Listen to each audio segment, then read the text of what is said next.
The green hell of Southeast Asia, Burma, wasn't just the colony at the border of the jewel of the British Empire, the Dominion of India.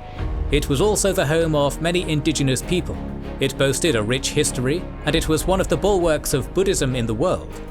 When the Japanese invaded, many disgruntled locals joined in search of independence, but many others remained loyal to the British Crown, as they saw the invaders as the oppressors that they really were. The same would happen with the Indian troops fighting in Burma and Malaya, thus painting a picture of division in the region between the pro-British loyalists that were content with the current status quo and the pro-Japanese nationalists that sought independence. To many, however, the British were the real oppressors, who had previously ravaged the land during periods of conquest and had suppressed dissent with mass executions. But could they now show them that they had changed and were ready to die fighting for their protection? Or would they abandon them to their fate in order to preserve the jewel of their empire and fight another day? Join us as we answer these questions in this video covering the early Burma campaign in its full depth, from the start of the Japanese invasion to the end of the Chindits expedition and the first Arakan campaign. These long videos are very difficult to make, so we hope that you'll give us your comment, like and share, and will consider joining our Patreon or YouTube membership, links in the description. You can also support us by moving from the dense jungles to the high seas by playing the sponsor for this video, World of Warships Legends. This is a multiplayer naval combat game specially designed for consoles, with a focus on mixing explosive action with more thoughtful strategy than the average shooter. Join over 8 million players in collecting and upgrading various classes of ship, from destroyers to aircraft carriers, and using them on realistic naval battlefields where overall strategy, immediate tactics, and moment-to-moment skill all combine into one epic experience. With 400 ships and 100 commanders to choose from, and more content being added all the time, there's loads to explore right now, all absolutely free. It's so good people are coming back from the future to try it out, by which we mean that a new Star Trek event is ongoing right now, in which commanders like Jean-Luc Picard, available for free via a special mission, have been tasked with leading the ships of our world to test their skill, and hence you can employ them in your battles. There's even a unique Star Trek port to unlock by logging in right now. If you're new to the game, we can also offer a starter bonus set, including the premium battleship Arkansas and cruiser Karlsruhe, along with a load of powerful resources. Check it all out and grab the free stuff by signing up via our link in the description. With the rise of the Japanese threat after the end of World War I, the UK had decided to establish a main naval base in Singapore during the 20s to defend their colonial possessions in the Far East. Singapore was selected due to its strategic importance, and because it was the only British territory to be excluded from the non-fortification clause of the Washington Naval Treaty, and their intention was to have a strong fleet here to deter Japan from any act of war. But this was clearly not enough, as Japanese aggression in the region during the 30s kept rising and threatening the British colonies. The outbreak of the Second World War in Europe also limited the capability of the UK to defend this region, leaving British Malaya, Burma and Hong Kong alone in case of war with Japan. Prime Minister Winston Churchill himself believed that the Japanese wouldn't dare to attack them as early as 1941, so he chose to reinforce the Mediterranean instead. In case of attack, however, the British plan of defence consisted of delaying the Japanese advance as long as possible while maintaining control over their fortress at Singapore for the arrival of reinforcements to save them, even though they actually couldn't afford to send reinforcements to the Far East, so this plan was very unrealistic. In Malaya, Commander-in-Chief Robert Brooke Popham of the British Far East Command had been assigned the defence of the region, although he knew that without reinforcements they wouldn't be able to withstand a Japanese attack. After the embargo enacted by the US, the UK and the Dutch in July of 1941, the Japanese had decided to simultaneously invade their possessions in the east to get their hands on the rich resources they possessed.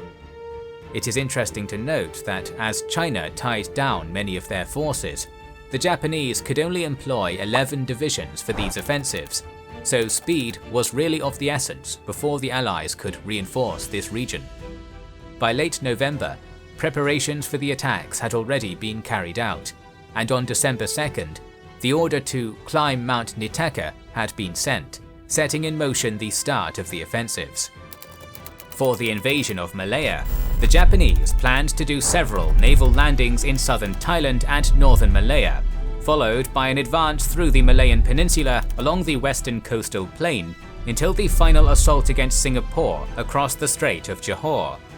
The plan developed by Tsuji Masanobu was very bold, having to traverse 400 miles of jungle road against a major force that had established formidable defences in Singapore.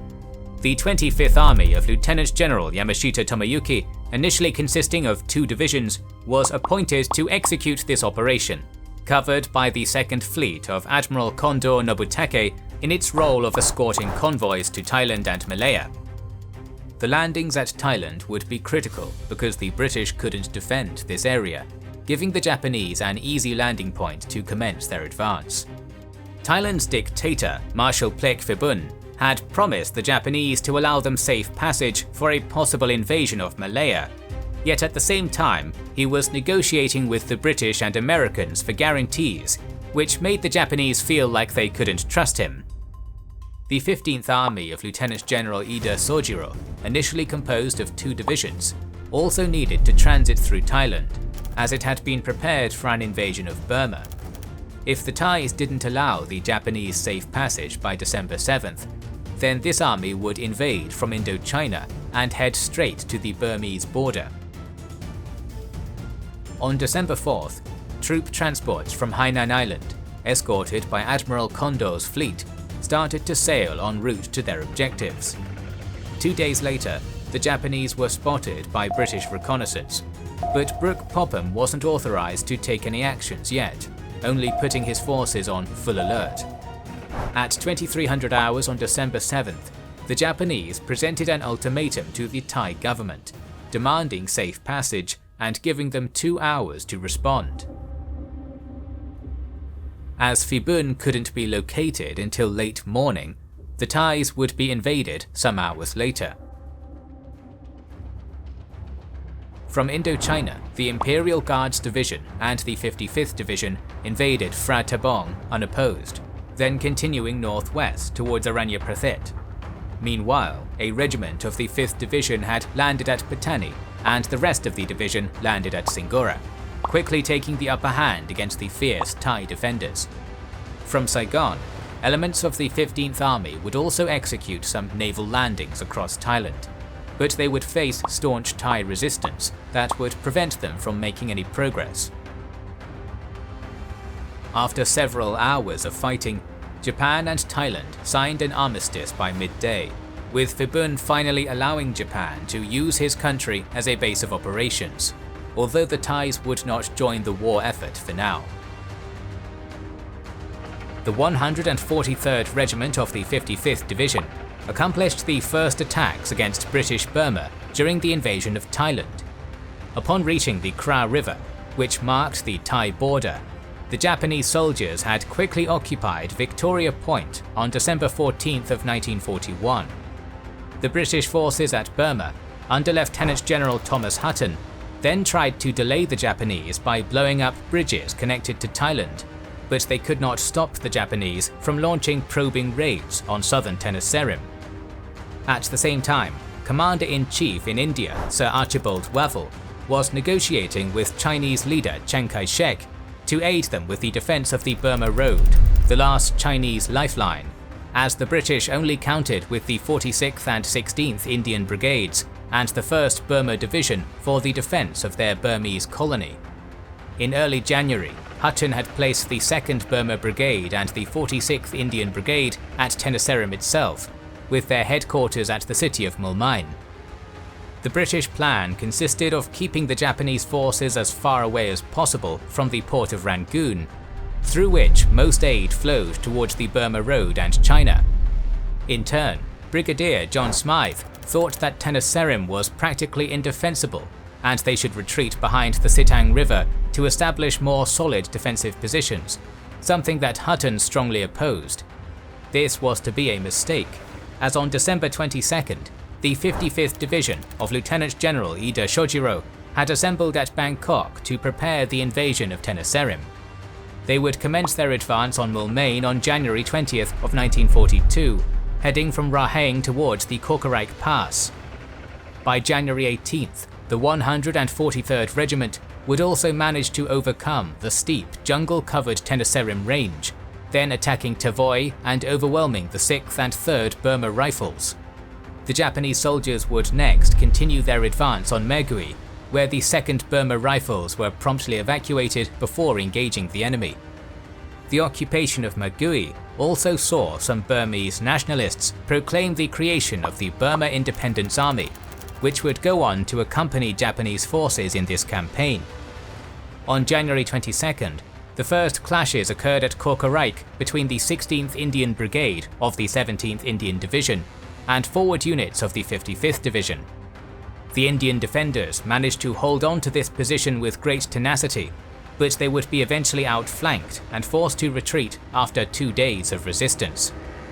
Between January 23rd and 29th, the Japanese would make a determined effort to establish air superiority over Tenasserim and Rangoon, and on the night of January 30th, their main attack on Moulmein would begin as Japanese forces engaged the remainder of the 2nd Burma Brigade to the south and east of the city. The invaders quickly managed to force a position on the left of a ridge and then continued to increase their pressure over the defenders throughout the next day.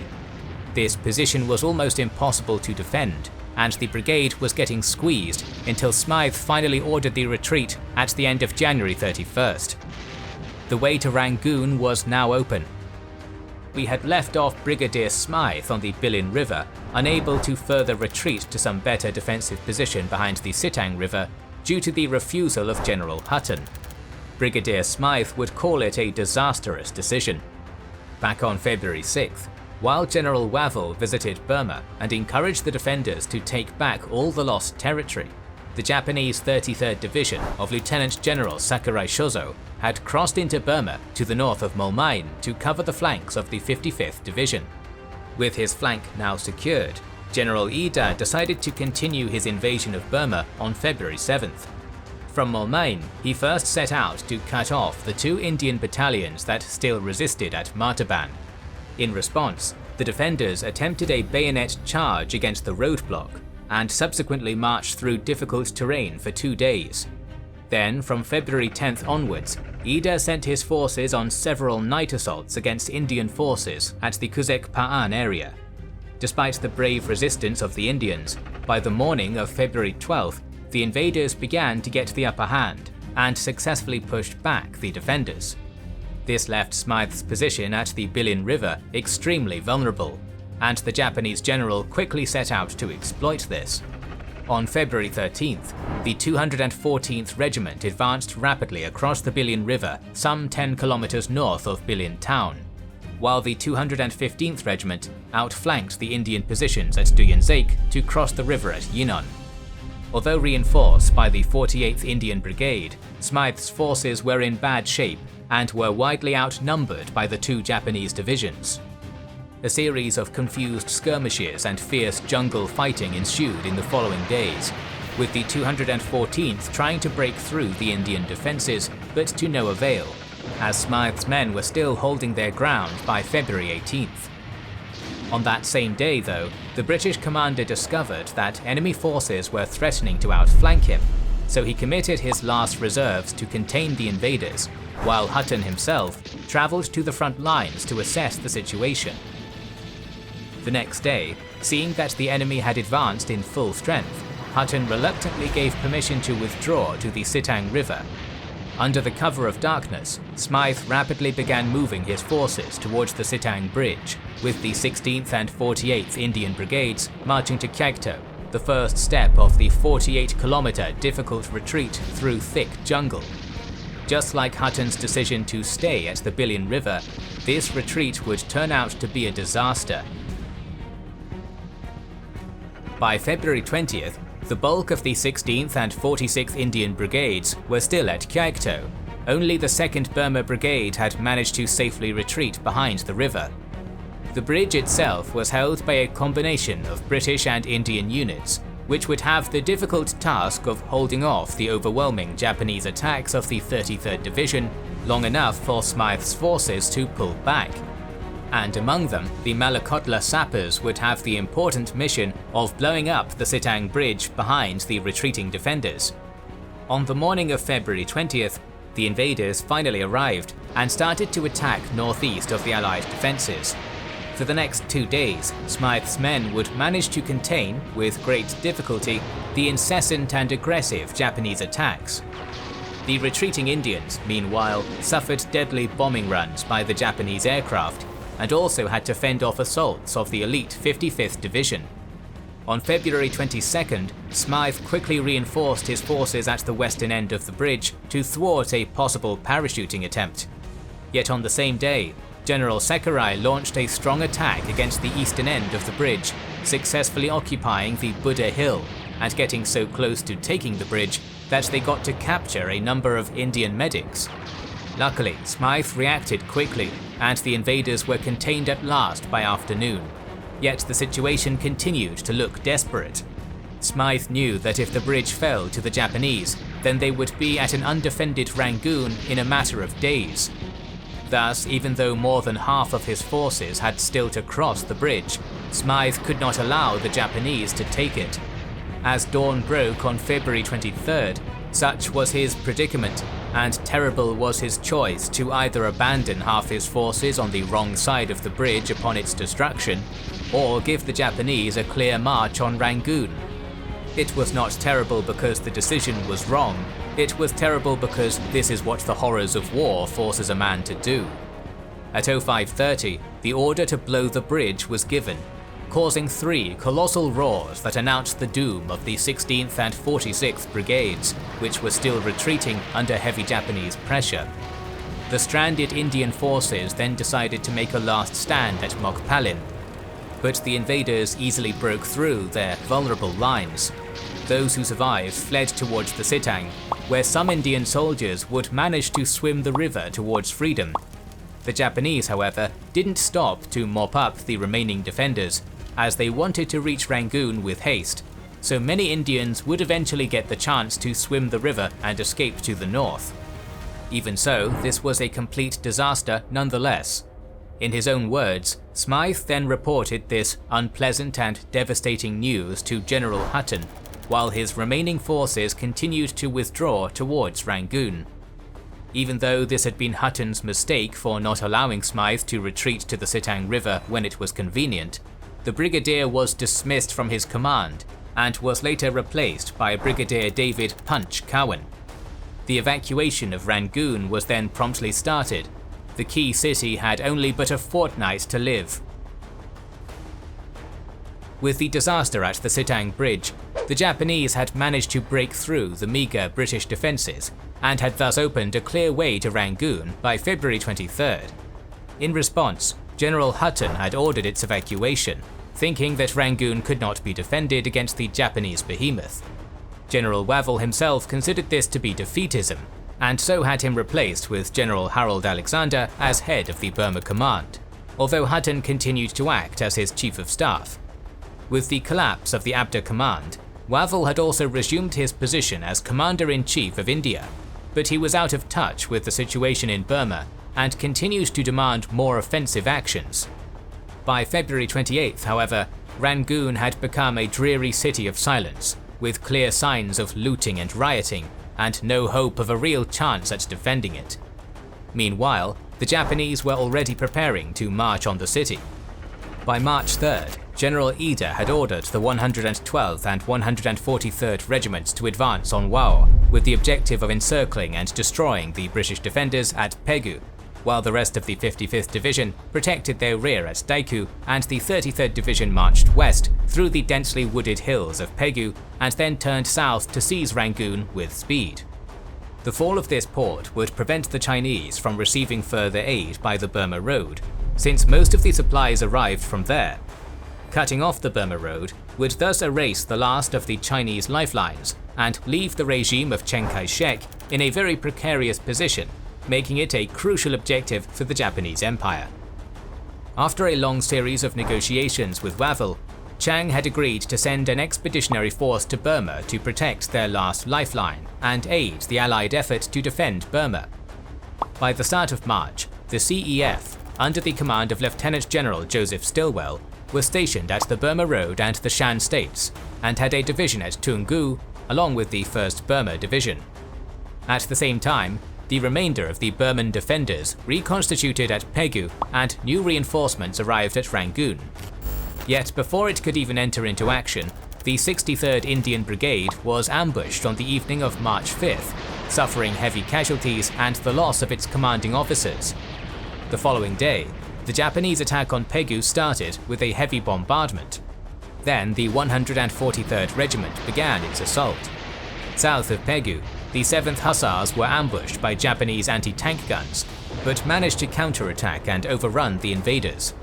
The M3 Stuart tanks, nicknamed Honeys, then encountered some Type 95 Hago tanks and got to destroy 4 of them before retreating to Legu. While the British units retreated, Alexander then decided to commence the demolition plan of Rangoon, executing a scorched earth tactic to deny the Japanese the use of its facilities.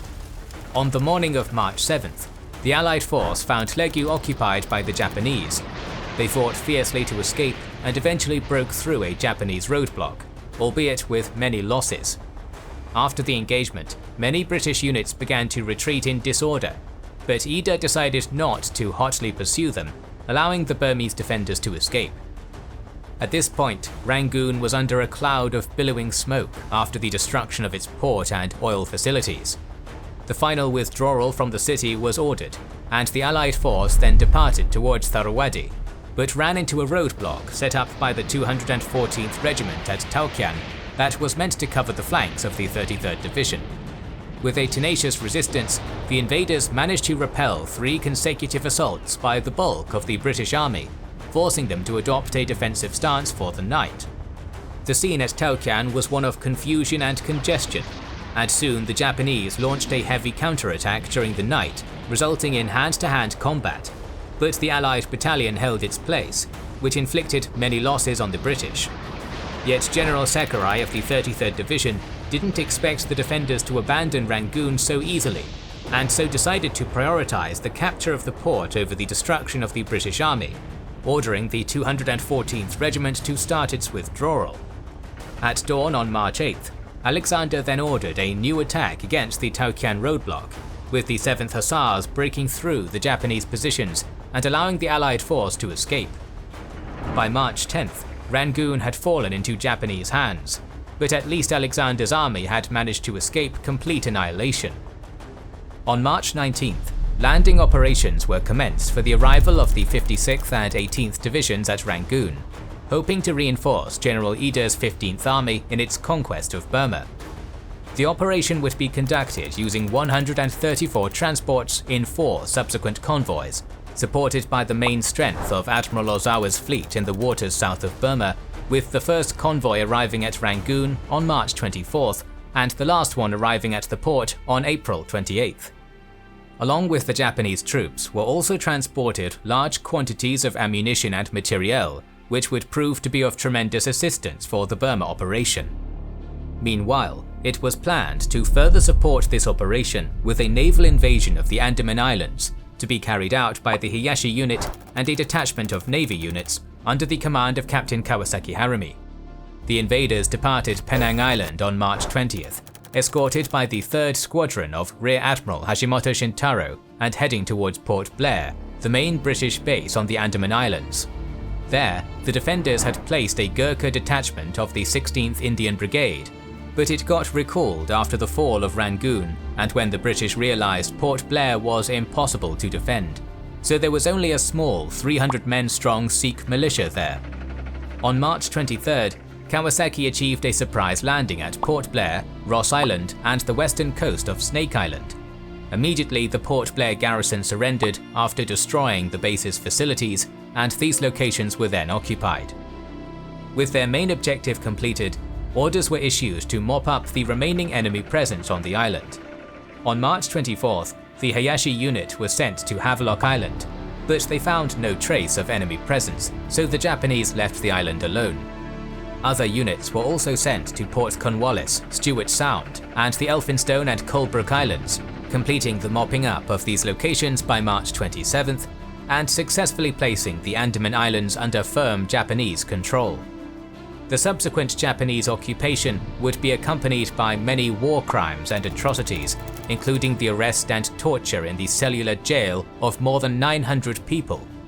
In the meantime, after the successful bombing of Darwin and the effective role of the Kidubutai south of Java, Admiral Yamamoto had been planning to conduct a surprise attack operation on the island of Ceylon since February 14th, aiming to cause long-term damage to the island's facilities, to harm the relationship between Britain and India, and to destroy the British fleet at Ceylon.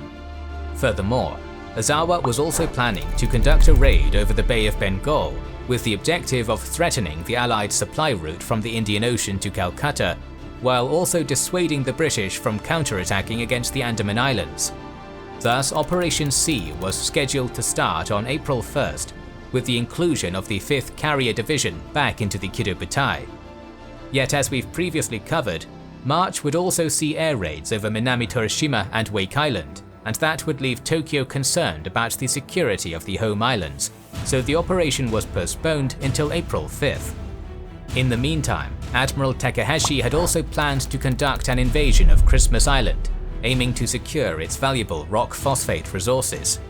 A small fleet under Rear Admiral Hara Kenzaburo was appointed to carry out Operation X, mainly consisting of 3 light cruisers and 2 destroyers. They were to transport a Navy unit of around 850 men to land on Christmas Island and secure its phosphate facilities. On the other side, the British had placed Vice Admiral James Somerville in charge of the Eastern Fleet, who counted with 3 aircraft carriers, 5 battleships, 7 cruisers, 16 destroyers, and 7 submarines at the naval base of Trincomalee, a sizable force considering the commitment of the Royal Navy to the Atlantic and Mediterranean theatres.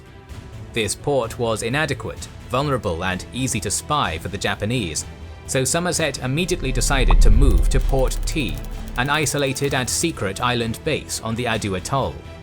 The Admiral also divided his fleet into 2 groups, with the faster Force A built around the carriers Formidable and Indomitable, as well as the modernized flagship battleship Warspite, with a slower Force B formed by the old carrier Hermes and 4 unmodernized Revenge-class battleships as its core. On paper, the Eastern Fleet was very sizable, but as we can see, the vessels in Force B were vastly outdated, with ship and air crews deficient in training, so the British were concerned about their real strength in the Indian Ocean. After the collapse of Abdicom, the Allies had also agreed on a new division of strategic responsibility, with the US assuming the command of the whole Pacific theatre, and the UK assuming the control of operations in the Indian Ocean and the Middle East, so the British were not expecting to receive any reinforcements from the Americans. Furthermore, British codebreakers had successfully gathered intelligence on the planned Japanese air raid, causing Somerville to be alert for an incoming attack. But the British intelligence was in fact old, and still had April 1st as the day for the launch of Operation C, also including an inaccurate assessment of the strength of the Japanese force. So Somerville was expecting to fight a smaller force on the incorrect date. For the defense of Ceylon, the RAF further reinforced the island with 136 aircraft to counter the expected carrier-borne air attack. And on Christmas Island, there was a small garrison of 32 Indian troops under Captain Williams, whose main defense was a 6-inch gun that was mounted on the beach. Back on March 11th, a group of Punjabi soldiers had actually mutinied against British rule, killing Williams and imprisoning most of the European inhabitants. Allegedly, they were incensed to do so thanks to Japanese propaganda concerning the liberation of India, but were not aware of the incoming invasion that was going to take place.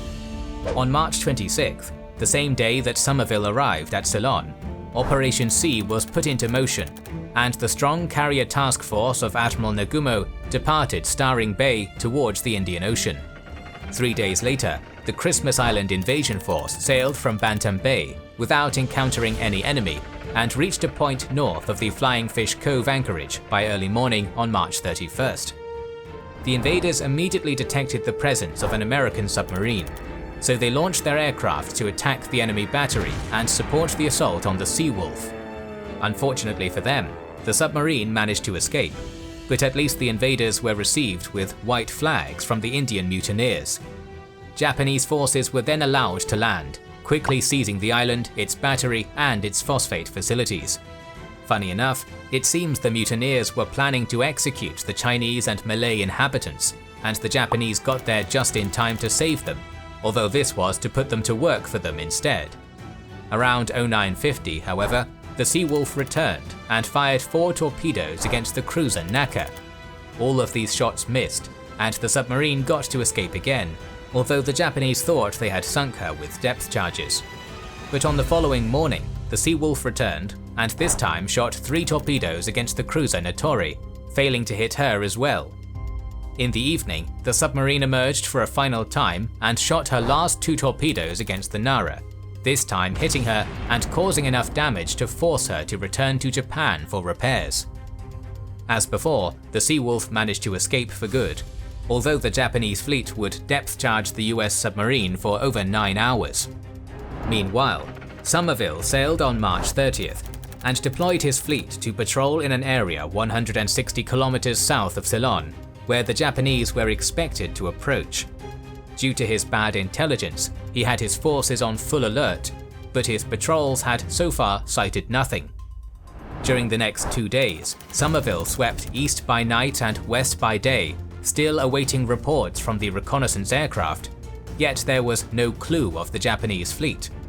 In the meantime, Ozawa's strike force also departed Magui on April 1st, heading towards the Bay of Bengal.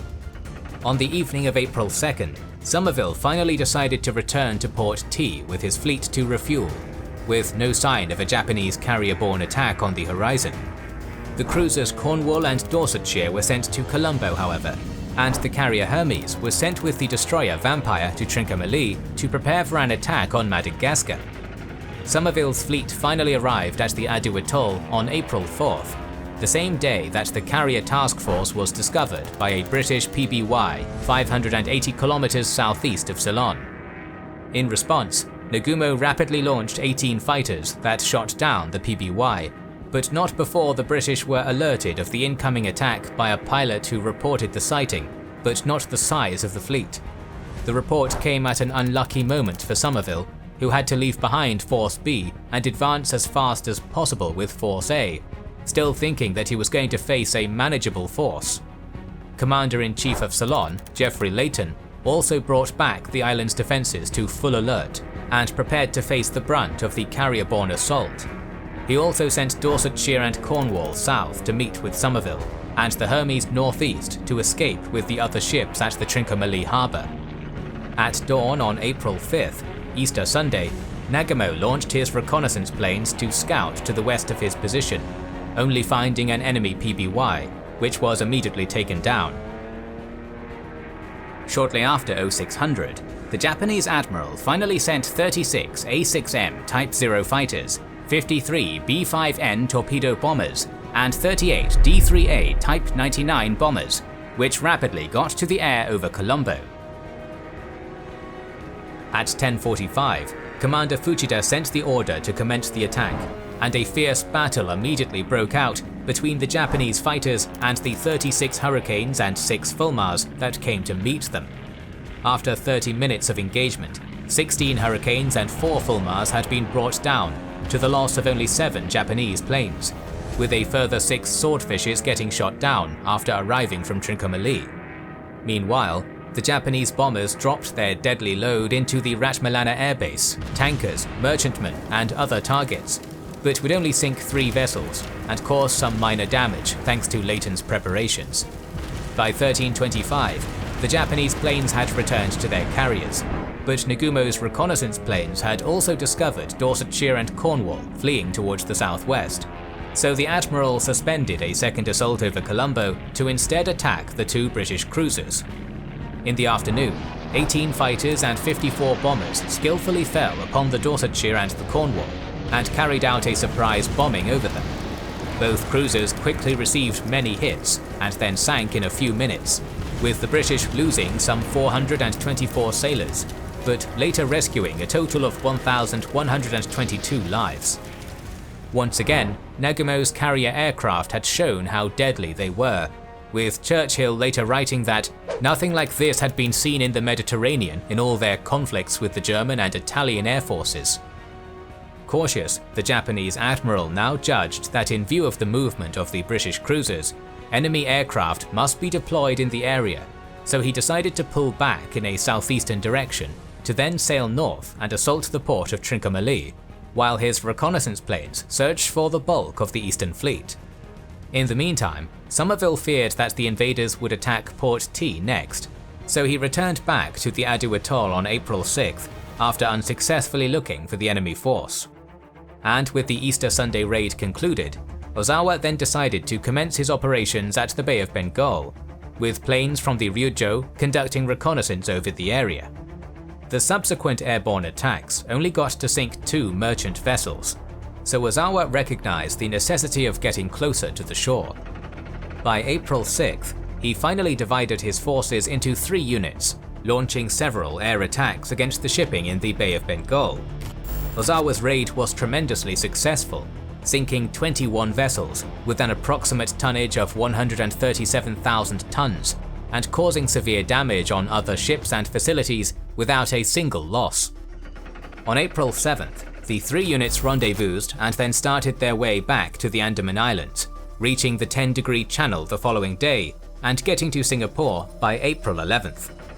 On April 8th, after finding no trace of the Eastern Fleet, Nagumo prepared to attack Trincomalee. Just as with his previous attack on Colombo, his force was discovered by a PBY and the British were alerted. At dawn on the next day, the attack commenced with the liftoff of 91 bombers and 38 Zeros, and the order of Commander Fujita to start the assault at 10:20. The bombers immediately rained fire upon the port, while the Zeros engaged with 17 Hurricanes and 6 Fulmars. In result, the ships in the harbour suffered serious damage, along with other facilities in the port, and the British also suffered the loss of 10 aircraft, while they could only shoot down 3 Zeros. Furthermore, while the carrier Hermes was 105 kilometers away, 9 Blenheims were launched from Colombo to counterattack against the Japanese. Catching the invaders by surprise, the bombers unloaded their bombs over the Akagi, but they missed their target and were then engaged by the patrolling Zeros.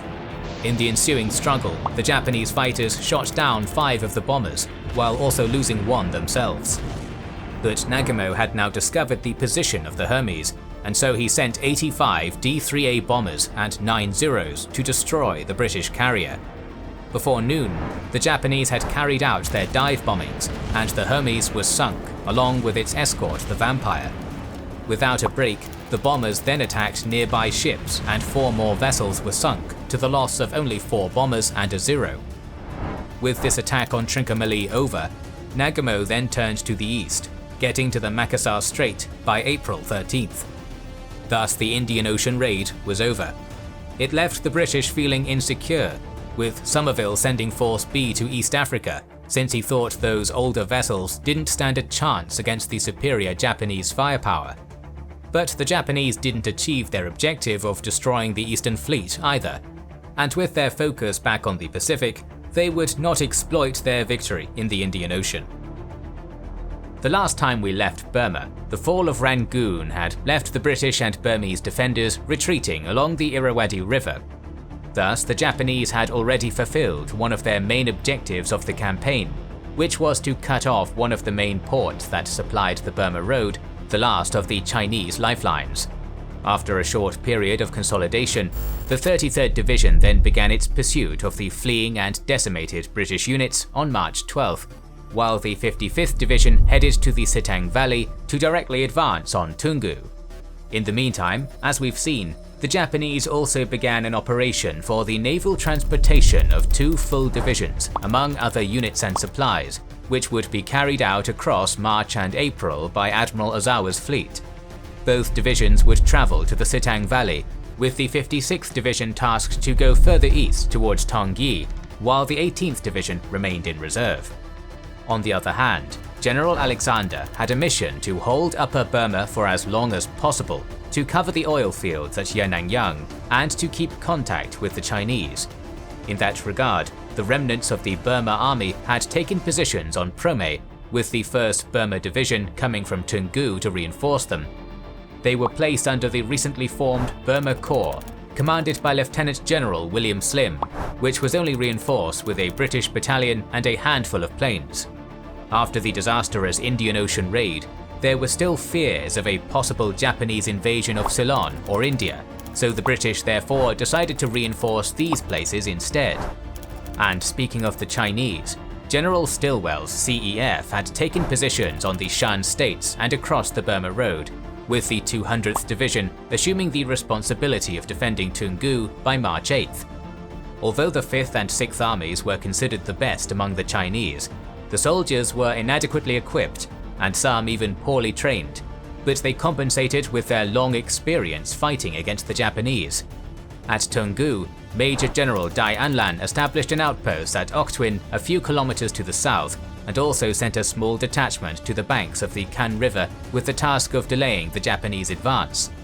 Stilwell's plan was to immediately reinforce the 200th with other Chinese divisions in the 5th Army, but the American general immediately found himself at odds with his troops, who refused to follow his commands, and instead obeyed those of Lieutenant General Luo Ying. Chiang Kai-shek, who was Supreme Commander of the China Theater, had actually appointed Luo to truly command the Chinese troops and to carry out his orders, so Stilwell's position as head of the CEF was merely symbolic.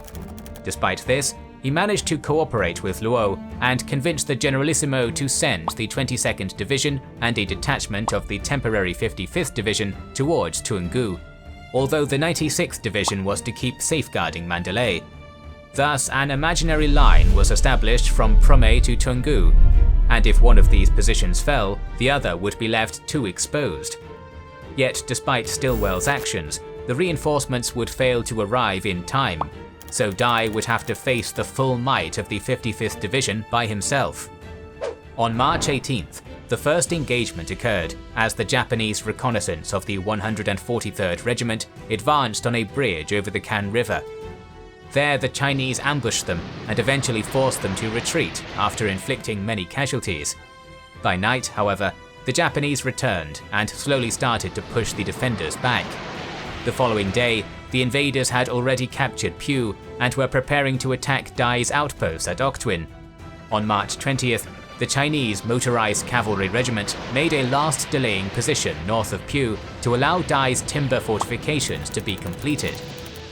In result, the cavalry suffered enormous casualties and had to retreat directly to Toungoo, but the time they bought eventually paid off, as on March 22nd, the 112th Regiment finally started its assault on Auchinleck, but made little progress against the staunch resistance of the entrenched Chinese battalion.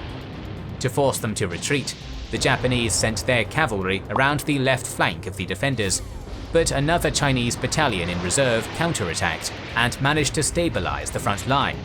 A heavy bombardment and several assaults followed in the next few days, but the Chinese could not be pushed back. Only a second flanking maneuver on March 23rd, this time against the right side of the Chinese, could put some heavy pressure on the defenders. The Chinese then continued to resist until nightfall, and finally fell back to their main line on Toungoo by March 24th.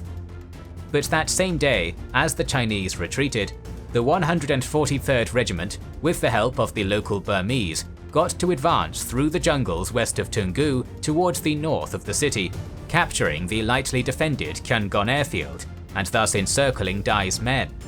This forced the Chinese general to concentrate his men within the city walls of Toungoo, with his headquarters moving to the eastern bank of the Sitang River to secure an escape route eastwards. At dawn on March 25th, the Japanese commenced their assault against all three sides of the city, trying to force the defenders towards the Sitang, where they would be annihilated. The besieged Chinese again offered staunch resistance, but by night, some Japanese troops had infiltrated the northwestern part of the city. The following day, a renewed Japanese assault managed to take the southwestern corner of the city, but failed to make further progress due to the large amount of losses. Chinese counterattacks against the lost territories also failed and cost the defenders many lives, something that allowed the invaders to secure the whole western part of the city. A heavy bombardment of the remaining Chinese positions followed in the next days, which inflicted heavy casualties on the defenders, but the Japanese couldn't capitalize on this as they had suffered many losses as well. On March 26th, the 22nd Division also arrived to the north of Yadasha to relieve the besieged 200th Division, thus threatening the position of the 143rd Regiment and forcing them to send a battalion to block the advance of the Chinese soldiers. Yet to Stilwell's surprise, the 22nd refused to follow his commands and attack the invaders, as Chiang had instructed them to never go on the offensive. 2 days later, with the 22nd still not moving, the Japanese were reinforced by some heavy field artillery, with which they managed to destroy many Chinese strongpoints. Despite this, the fierce defenders continued to hold on to their positions on the eastern side of the city.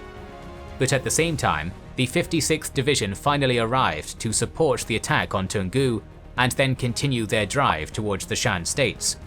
During the night of March 28th, the 56th moved to the eastern bank of the Sitang River at Wegyi and headed towards Dai's headquarters.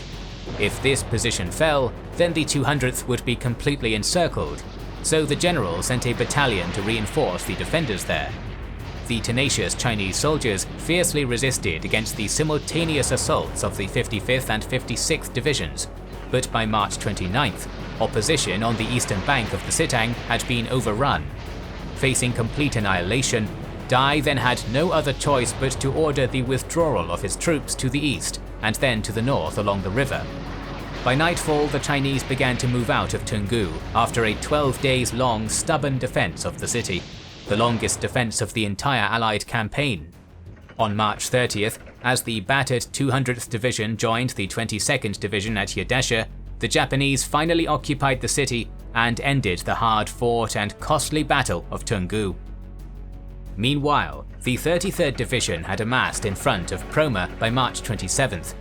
To relieve pressure on the Chinese, General Alexander had sent some forces under Brigadier Cowan to attack the invaders, capturing Pongde by March 29th. Yet they quickly found themselves encircled, and after the Chinese retreat from Toungoo, they had to fight their way back to Prome, leaving vehicles and equipment behind. The loss of strength suffered in the retreat forced Alexander and Slim to push back all their forces closer to Prome, where efforts were still being made to transport vast stores of supplies and resources to Mandalay. Even worse, they had lost air support after a series of strong air raids against Magwe that forced the British to evacuate their aircraft towards Chittagong. With Toungoo lost and his forces weakened, Alexander then met with General Wavell and explained to him the situation, with both men agreeing that there was no point in holding Prome. But before the British could retreat, the 215th Regiment launched its first probing attacks on April 1st. This attack was so successful that the Indians were left panicked, and in their confusion, the whole 63rd Indian Brigade withdrew from the town, causing a domino effect in which all the British forces began to pull back from Prome towards Nawinchong. By April 2nd, the British had taken new positions on Alanmyo, but Alexander knew that they had to keep retreating northwards.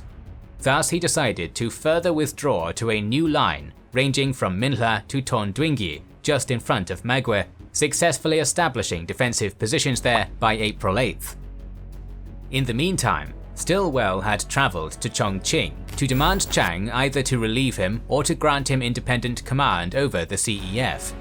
In response, the Generalissimo quickly appeased him, granting him the full authority he requested, and even suggesting to go to Burma to make that clear for the Chinese officers. With his desired authority secured, Stilwell now planned to stop the Japanese advance at Pyonmana. By April 6th, this position would be held by the 96th Division, covered by the battered 200th Division to the northeast of the town, and with the 22nd Division falling back slowly from Yadasha towards the northwest of Pyonmana. Once the invaders had engaged the 96th, then the three divisions would launch a coordinated counterattack to destroy the enemy forces. Yet the British retreat completely ruined his plans, forcing him to stop any offensive preparations. Furthermore, Alexander requested a Chinese division to defend Toungoo, and although Stilwell had agreed to his request, none was sent due to the disillusionment of the Chinese towards the British defenders. Meanwhile, General Ida expected that the Chinese would seek a decisive engagement south of Mandalay, so he had decided to send the 56th Division eastwards to encircle the defenders and take Lashio, while the 18th and 55th Divisions advanced towards Mandalay, and the 33rd continued up the Irrawaddy to annihilate the Burma army.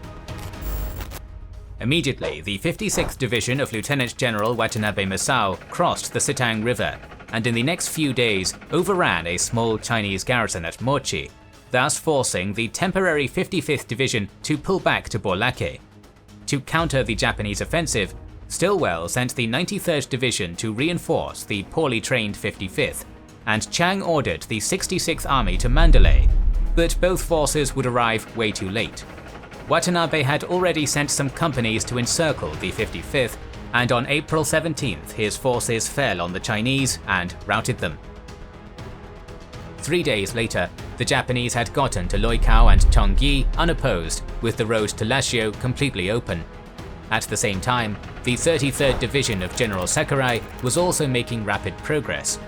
After repelling the first Japanese probing attacks against Kokogwa on April 10th, Alexander rapidly saw the center of his line disintegrate as the Japanese gradually pushed the 1st Burma Division towards Magway, where it was decisively defeated 5 days later.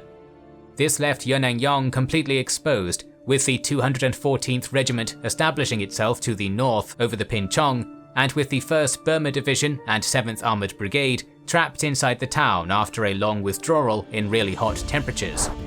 In response, Slim ordered the burning of the Yenangyaung oil fields, and urgently asked Stilwell to send a division to save the now encircled British defenders. The 38th Division of Lieutenant General Sun Yat-sen quickly was in the area, so it was brought forward to relieve the besieged division. On the morning of April 18th, while the Burmese were outflanked and repeatedly attacked under a dense pall of smoke, the 38th Division and the 7th Armoured Brigade tried to push back the Japanese from the Pingchong, but were continuously repelled by the invaders. By afternoon, however, the Chinese attacked again with great tenacity and got as far as Twingon, finally repelling the 214th Regiment and even fighting into Yenangyaung itself. Surprised as they were by the fighting spirit of their allies, the 1st Burma didn't waste any time and got to escape from their encirclement through the Pinchong by April 19th. Although Sakurai's men had suffered many casualties against the determined Chinese soldiers, Sun finally had to order the withdrawal northwards, covering the British as they escaped. Despite this, Stilwell and Alexander were still planning to counterattack Magway with the 17th Indian Division, while the Chinese launched their main offensive from Pyinmana. But upon learning that the 6th Army had been overrun and was now withdrawing eastwards, Stilwell had to scrap his offensive plans yet again. He then quickly sent the 200th Division towards Toungoo to stop the Japanese advance on Lashio, and also ordered the 96th Division to delay the invaders while the remaining Allied forces pulled back to Meiktila and Thesi. In doing so, the 96th was badly beaten, suffering heavy casualties as Japanese tanks caught them on the road on April 24th. At the same time, the 66th Army had been ordered to defend Lashio, but it failed to concentrate there in time. And to the south, the 200th attacked Toungoo and defeated the Japanese garrison there. Invigorated by their victory, the 200th then continued forward to Loilem, reaching the town on April 29th, but finding the enemy already there. Despite clearing another garrison from the town, the 148th Regiment had already entered into Lashio on that day, and the Burma Road was now in the firm hands of Matsuyama and his 56th Division. Stilwell now had no other choice but to retreat, either back to Yunnan or to India. Meanwhile, with the deadly monsoon season approaching, Alexander and Slim had decided to do the same, with their goal being to reach India either through Imphal or via the Hukong Valley. This would deny General Ida the chance to have a decisive victory and thus destroy the Burma army. So a race would begin in the following weeks to escape Burma or get annihilated. General Ida had started in late March a three-pronged offensive against central Burma, employing 4 battle-hardened and fully equipped divisions against the Allied defenders. During this campaign, the most important breakthrough was achieved by the 56th Division, which had rapidly pierced the Shan States and had now gotten to the town of Lashio, the starting terminal of the Burma Road, by April 29th. This essentially forced the Chinese Expeditionary Forces under General Stilwell to retreat back to China or to India, with the 6th Army already retreating beyond Kentung, the 66th Army withdrawing through the Burma Road towards the Salween River, and the 5th Army holding with the British defenders at Meiktila. The Burma Corps under General Slim had also been badly beaten by the 33rd Division of General Sakurai, their soldiers facing near exhaustion and collapse after the long period of consecutive withdrawals since Mul Mine. As such, General Alexander saw no point in continuing to hold northern Burma with his weakened force, and with the deadly monsoon season approaching, he had decided to retreat back to India to preserve the remainder of his army. On April 25th, the British withdrawal towards the north bank of the Irrawaddy began, leaving only the 63rd Indian Brigade to hold Meiktila. 1 day later, the Indians would successfully repel an attack by the 55th Division, giving ample time for the British and Chinese forces to withdraw towards the Ava Bridge. Stilwell, however, was adamant to make a last stand in North Burma, with the 22nd and 38th Divisions sent to delay the Japanese advance along the Mandalay-Myitkyina Railway, while the 96th Division directly stood in defense of Myitkyina. But his intentions to defend Myitkyina were doomed from the start, as the 56th Division rapidly seized the town of Namkan and its key bridge over the Shweli River. From there, the invaders would capture the town of Bamo and would finally get to occupy Myitkyina on May 8th, definitely leaving Stilwell no other choice but to retreat out of Burma. On April 27th, Stilwell had also presented to Chiang Kai-shek a proposal to organize and train a Chinese force in India, hoping to create an army of 100,000 soldiers, equipped with Allied Lend-Lease and trained as elite troops, which would carry out the reconquest of Burma from British-controlled India. The approval of the Generalissimo, given by May 3rd, gave Stilwell the chance to retreat with some of his forces towards India, although his control of the 5th Army would prove to be tenuous during the Chinese withdrawal. As the British and Chinese forces crossed the Ava Bridge in an action reminiscent of the Sitang Bridge disaster, the 48th Indian Brigade was placed at Chaotsay to delay the Japanese advance. On April 28th, the Indian defenders were attacked head-on by the fresh 18th Division, yet their skillful use of artillery and armour managed to hold off the invaders below the Midnya River. By April 30th, all Allied troops had crossed to the north, and the Ava Bridge had been blown, thanks to the well-fought actions of the 48th.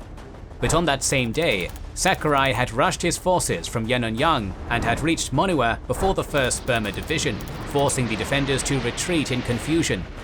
The following day, Slim sent the 13th and 63rd Indian Brigades to counterattack and relieved the trapped 1st Burma.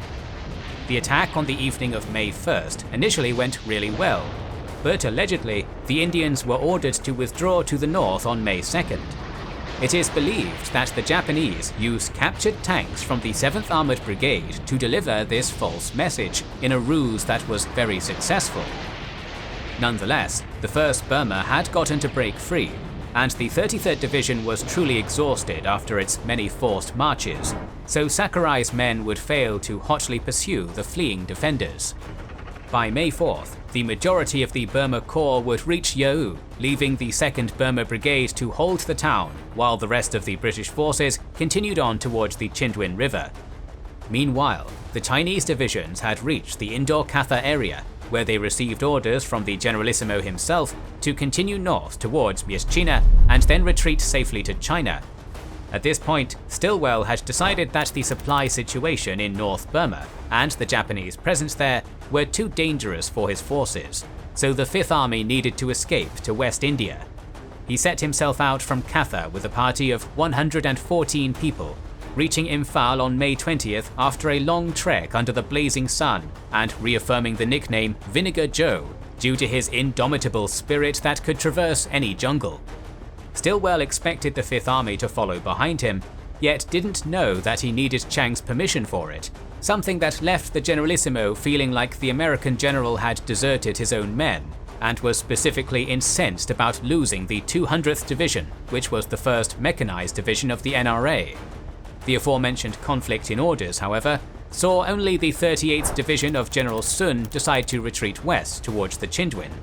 The 38th would have the 55th Division hot on their heels, but the valiant rearguard efforts of the 113th Regiment allowed Sun's men to get west of the Chindwin by May 30th. The Chinese general would then bring his division intact through the Chin Hills and would safely arrive in Assam by early June.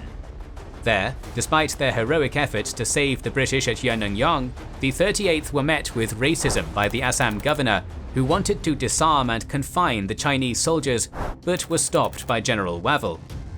In the meantime, the 22nd and 96th Divisions took diverging routes northwards that saw them get caught by the deadly monsoons in the jungles of northwestern Burma. The Chinese soldiers were only kept alive by the valiant airdrops carried out by Chennault and his Flying Tigers, which allowed the 22nd Division to eventually reach Ledo in July, while the 96th Division got to Fort Hertz, from where it would eventually escape towards Yunnan through the eastern end of the Himalayas. This desolate and inhospitable area would then become part of the Hump, an airlift route to China that was to be the only way to transport equipment there after the fall of the Burma Road. Looking to the east, the 200th Division departed Toungoo on May 6th, heading towards Myitkyina as per Chiang's orders. But their advance was quickly stopped by the Japanese, who decisively defeated them in battle and killed General Dai in the process. Leaderless, the remainder of the division turned back and moved on Bamo and through the Japanese lines, miraculously getting to the Yunnan border by early June. And on the Burma Road, the 66th Army continued to retreat as elements of the 56th Division pursued them. On May 4th, the 29th Division was decisively defeated at Wanding on the border with Yunnan, suffering heavy casualties but at least managing to escape. The 28th Division would suffer many incursions as well, but it would get east of the Salween by May 15th, joining the 29th Division and the 71st Army in defense of Yunnan. On May 9th, however, the 71st Army had launched a counterattack to prevent the Japanese from advancing into China. This assault completely backfired and saw the Japanese get to Honghe and Tengchong, yet the Chinese soldiers continued to fight with the air support of the Flying Tigers until May 23rd, when they finally repelled the invaders back to Longling, from where the Japanese would be prevented from making further breakthroughs into Yunnan. Looking further south, it was Thailand's turn to start its offensive. As we'll recall, in December of 1941, the Thais had allowed the Japanese full access through their country to attack Malaya and Burma in return for the lost territory that they had conceded to the British Empire. Yet they didn't join the war until January 25th, when Phibun declared war on the Allies.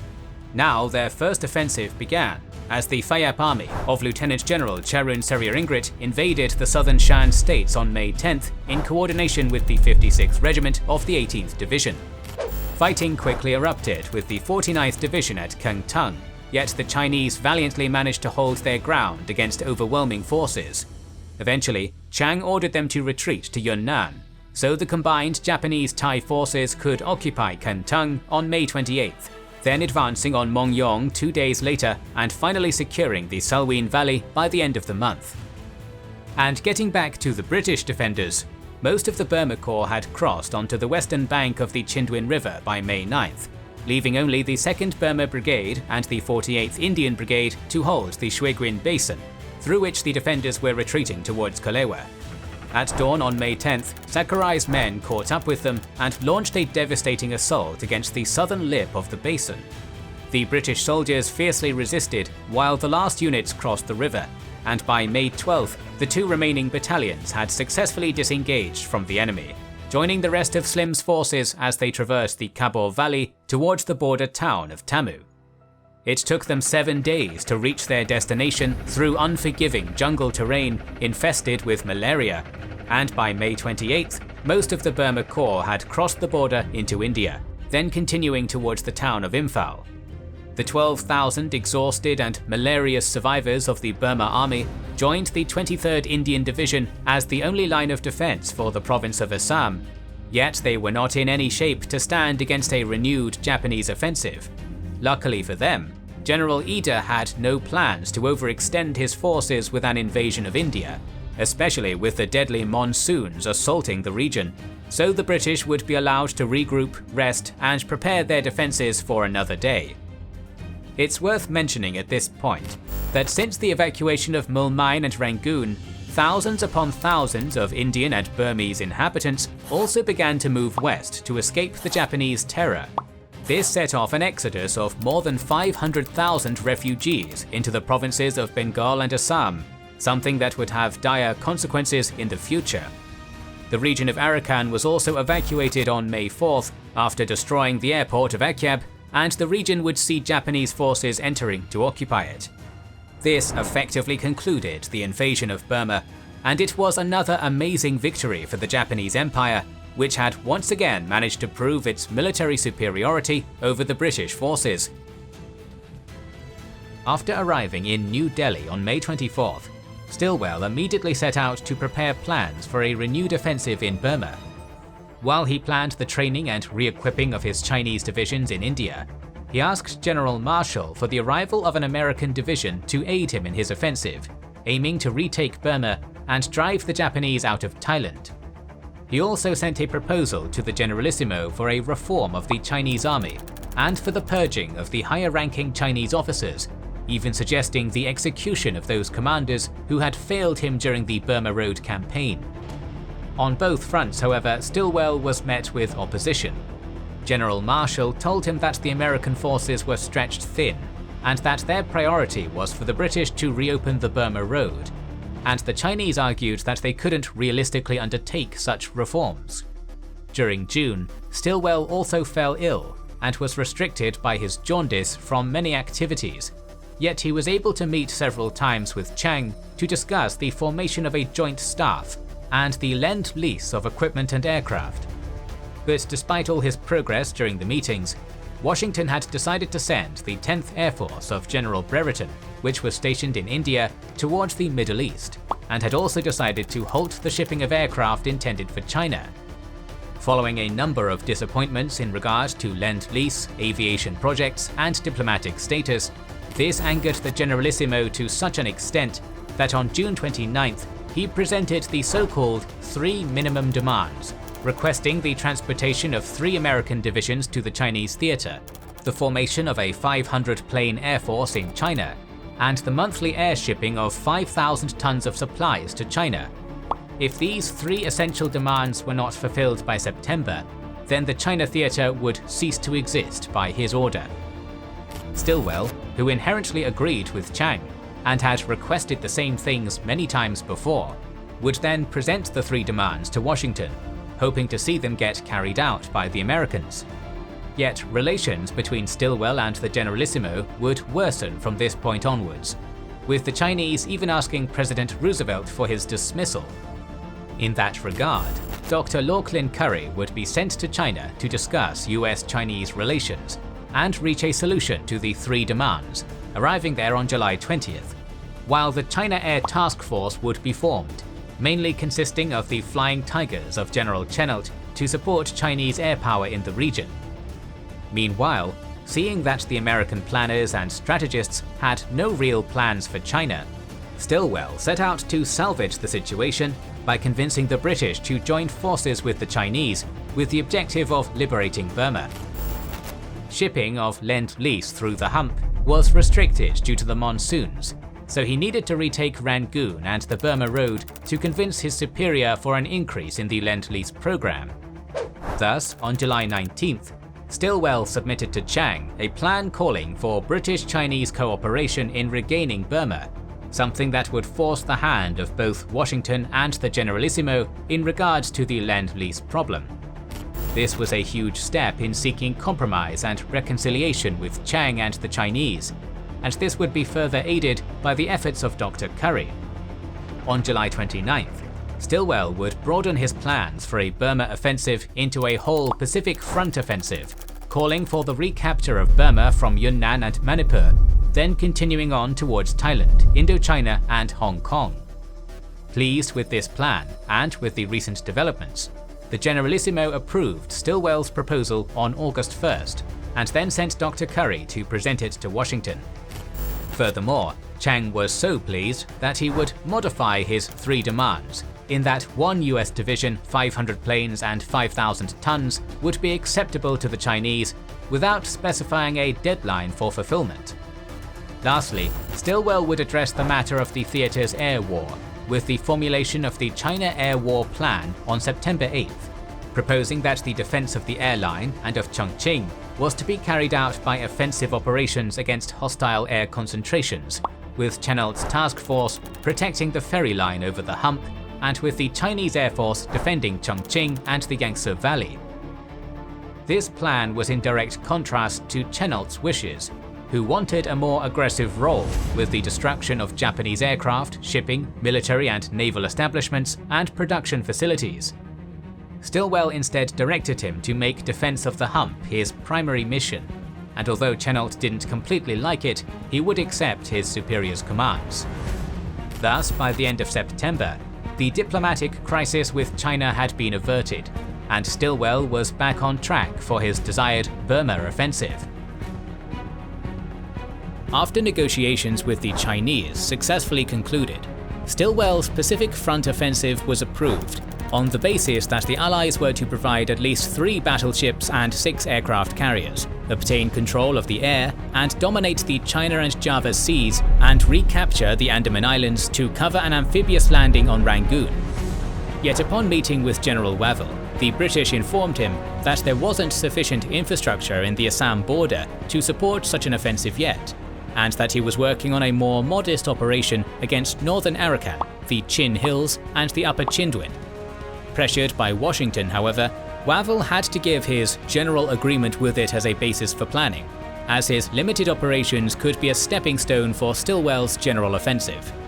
After this, Stilwell would finally present to Chiang Kai-shek a description of Wavell's plans and the preparations the Chinese would have to make if their share in the Burma campaign was to be a success. The Generalissimo agreed with the plan, but stressed his desire to see Allied naval and air control of the Bay of Bengal, something that Stilwell promised would happen, he himself believing it possible. Thus, Stilwell's Pacific Front offensive officially became known as Operation Anakim, while Wavell's amphibious attack towards Akyab became Operation Cannibal, and his advance towards the Chindwin River became Operation Ravenous. Since the fall of Burma, however, we must say we've been mainly covering how new developments unfolded for General Stilwell and the Sino-American cooperation, but it's also important to see what the British were doing at the same time. When General Slim arrived with his Burma Corps back in India, he was appallingly met with harsh and barbed criticism about the retreat from Burma, specifically from Lieutenant Colonel Noel Irwin of the 4th Corps. The Burma veterans were also awfully received by Irwin's command, who told them to bivouac in the open mud without supplies or treatment to their tropical diseases for 3 days, until they finally reached Ranchi. It didn't help that India itself was in a complete crisis, and that Japanese bombing raids reached as far as Imphal. On May 20th, Burma Corps was finally disbanded, and Slim took over command of the newly formed 15th Corps in defense of the Bay of Bengal region. At the same time, the command structure of the Indian Army had been reorganized into 3 new armies, with Irwin assuming command of the Eastern Army in July. At this point, India was also amidst a period of serious rioting and peaceful actions by nationalists who wanted their independence from British rule, led by Mahatma Gandhi and Jawaharlal Nehru. There could be no thought of offensive action in Burma with such a grave situation in the home base, thus forcing General Wavell to deploy no fewer than 57 infantry battalions in the worst hotspots. It is estimated that the entire war against Japan in Southeast Asia was put back a good 2 months by the Troubles. But there was also another large group of Indian nationalists aiding more directly the Japanese Empire.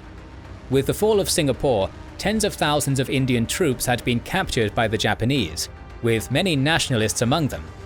Major Fujiwara Iwaichi, an intelligence officer, took advantage of this and helped individuals like Captain Mohan Singh and Raspberry Bose create the anti-British Indian National Army out of these discontented prisoners.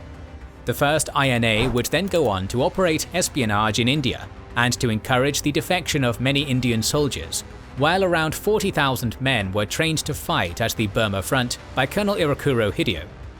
In the end, however, tensions between the Indian and Japanese commands would see the invaders crack down on the INA leadership, such as the arrest of Mohan Singh, so many Indian soldiers would choose to revert to their prisoner of war status.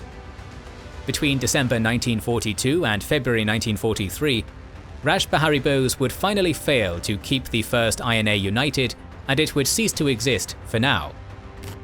Looking back at India, the civil unrest that it was experiencing had seriously affected the troops' morale and esprit de corps, with a particular unwillingness on the soldiers' part to go on parade. Furthermore, Wavell knew that the Indian army had been trained to fight in the open country of Iraq and the Western Desert, and had performed miserably in both the jungles of Malaya and Burma. Thus he considered that the Indians were only partly trained.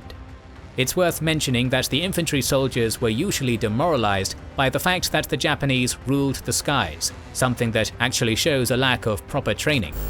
As he believed that Japanese soldiers were superior to the British and Indian troops in tactical skill and fighting spirit, Wavell decided to launch a program of jungle training, trying to teach his troops how to exploit the lack of visibility on the ground and from the air to their advantage, just like the Japanese had done before. Even while Slim's Burma Corps was retreating into India, Wavell was also being pressured to go on the offensive once the monsoon season ended steadily, with the objective of both restoring the Indian Army's shaken morale and prestige, and denying the Japanese the chance to launch an invasion of eastern India. Because of its short distance and theoretically adequate lines of communication from the front, the airfields in Akyab and northern Arakan were selected as the objectives for this first counterattack, with Wavell planning to launch an amphibious invasion of this area, supported by an overland diversion that intended to draw away its defenders. Yet, as the IJN fully controlled the Bay of Bengal, the amphibious 29th British Brigade was still fighting in Madagascar, and the necessary landing craft weren't available, Wavell had to change his original plans for Operation Cannibal in October. Instead of the planned amphibious invasion, the 14th Indian Division of Major General Wilfred Lewis Lloyd was to advance along the Arakan coast to Foul Point, where they would be reinforced by the 6th British Brigade to launch an assault on Akyab across the Mayu River. Lloyd was also ordered to capture Ranthadong village to prevent the Japanese from using this river. As the planning for the Arakan offensive advanced, Irwin promptly decided to redeploy Slim's 15th Corps at Renchi to raise fresh divisions and train these units in jungle combat, while Irwin himself assumed personal command of the 14th and 26th Indian Divisions for the coming offensive. This was such a clumsy and convoluted command arrangement that it can only be explained by Irwin's desire to keep Slim away from an important operational role. A compulsive micromanager, Irwin would thus personally deal at the same time with the domestic insurgencies in northern India, the administrative duties of his army from Calcutta to Fort Hertz, and the battalion-level control of the first Arakan campaign. Truly a recipe for disaster. Meanwhile, General Ida's 15th Army was studying plans for an advance into India, but the necessary troops were not available, and overland communications did not seem able to support an offensive. Instead, Ida was ordered to stabilize the region and make it self-supporting, while at the same time maintaining pressure against the Chinese from Burma, French Indochina, and Thailand. It's important to note that the Chinese intervention in the invasion of Burma had effectively avoided an unmitigated catastrophe for the British. If the 100,000 soldiers of Stilwell's CEF hadn't appeared, it's likely that the Burma Corps would have been annihilated, and as a consequence, the Japanese could have penetrated India as far as Calcutta without facing any meaningful opposition. This, coupled with the civil insurrection that India was developing, could have brought a complete collapse to British rule in India. In any case, after the evacuation of Burma, the mere presence of the Chinese in Yunnan was enough to dissuade the Japanese from invading India, as their eastern flank would have been exposed. By the end of August, however, Ida was finally ordered to prepare to occupy northeast Assam and the Chittagong area, and to cut off the air supply line to China through the hump. In compliance, Ida developed a plan in September, which called for the 33rd and 55th Divisions to advance to the line of Silchar Dimapur in Assam, while the 18th Division captured Goligat and advanced up the Hukuang Valley to occupy Ledo and Tinsukia, thus effectively destroying the air line to China. Yet Lieutenant General Mutaguchi Renya of the 18th Division, along with General Sakurai of the 33rd, strongly complained about the geographic and logistical obstacles of the Chin Hills, eventually forcing Ida to drop his plan by December 23rd and to adopt a defensive stance in Burma. In the meantime, the Japanese would embark on the construction of a rail line connecting the Burmese and Thai rail systems, for which they would forcefully employ more than 60,000 Allied prisoners of war and 260,000 Burmese natives. Treating them with their usual ruthlessness, tens of thousands of victims would horrifyingly die while constructing this death railway. It is said that for every mile completed, 325 men died. Looking back at Arakan, the 33rd Division counted with around 3,000 men of the 213th Regiment in the area of North Arakan by September. Around that time, the 14th Indian Division was first ordered to move south of Chittagong to gain contact with the Japanese, sending forward the 47th Indian Brigade and leaving its 55th Indian Brigade to guard the Chittagong area. Its mission was for the brigades of the 14th Division to reach their designated jumping-off positions around Foul Point by December 1st. To scout the movements of Japanese troops in the area, the British employed the V-Force, a guerrilla stay-behind force that was formed to harass the Japanese lines of communication with ambushes and sabotage had they invaded India by late 1942. In October, as V-Force reported the area clear of Japanese presence, General Lloyd sent a small detachment into Mongdor, then sending some patrols into Buthadong by October 15th. This sparked a quick Japanese response, as the 2nd Battalion of the 213th Regiment was immediately sent to Buthadong, successfully landing on October 24th and forcing the British to retreat back to Cox's Bazar.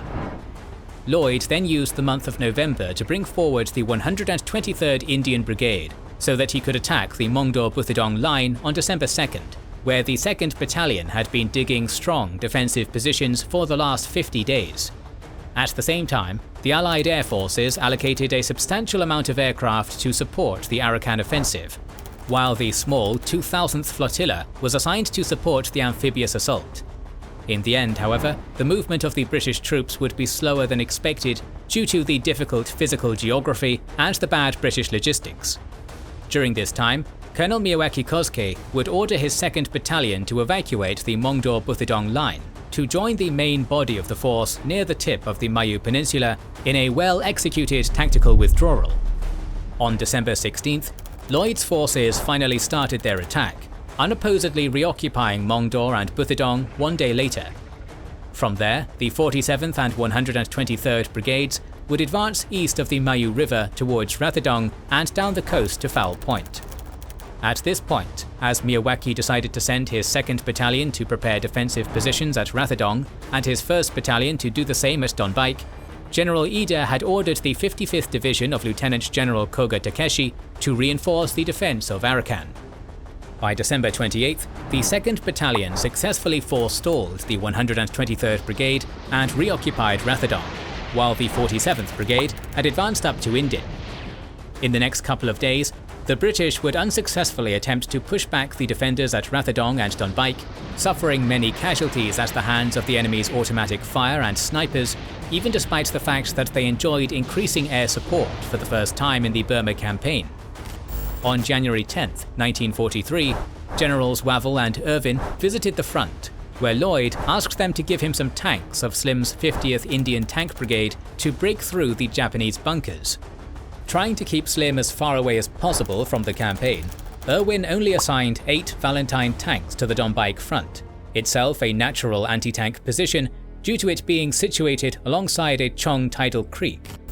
Lloyd would continue to throw all he had against the entrenched enemy throughout January, but each time the outcome was the same, a disappointing defeat and a humiliatingly massive amount of casualties. By the end of January, the 55th Brigade, reinforced with the 8 Valentine tanks, was sent to relieve the battered 47th Brigade as a result. On February 1st, it too would launch a frontal assault against Donbaik's Chong dugouts, yet some tanks would become stuck in ditches, while others would be knocked out by Japanese anti-tank guns and shellfire, with the brigade's attack subsequently faltering. 2 days later, the 123rd Brigade launched a renewed attack against Rathodong, and despite enjoying an initial success and capturing some outlying positions, the Indians would at last be defeated, suffering such heavy casualties that the brigade would be forced to withdraw back to Buthodong.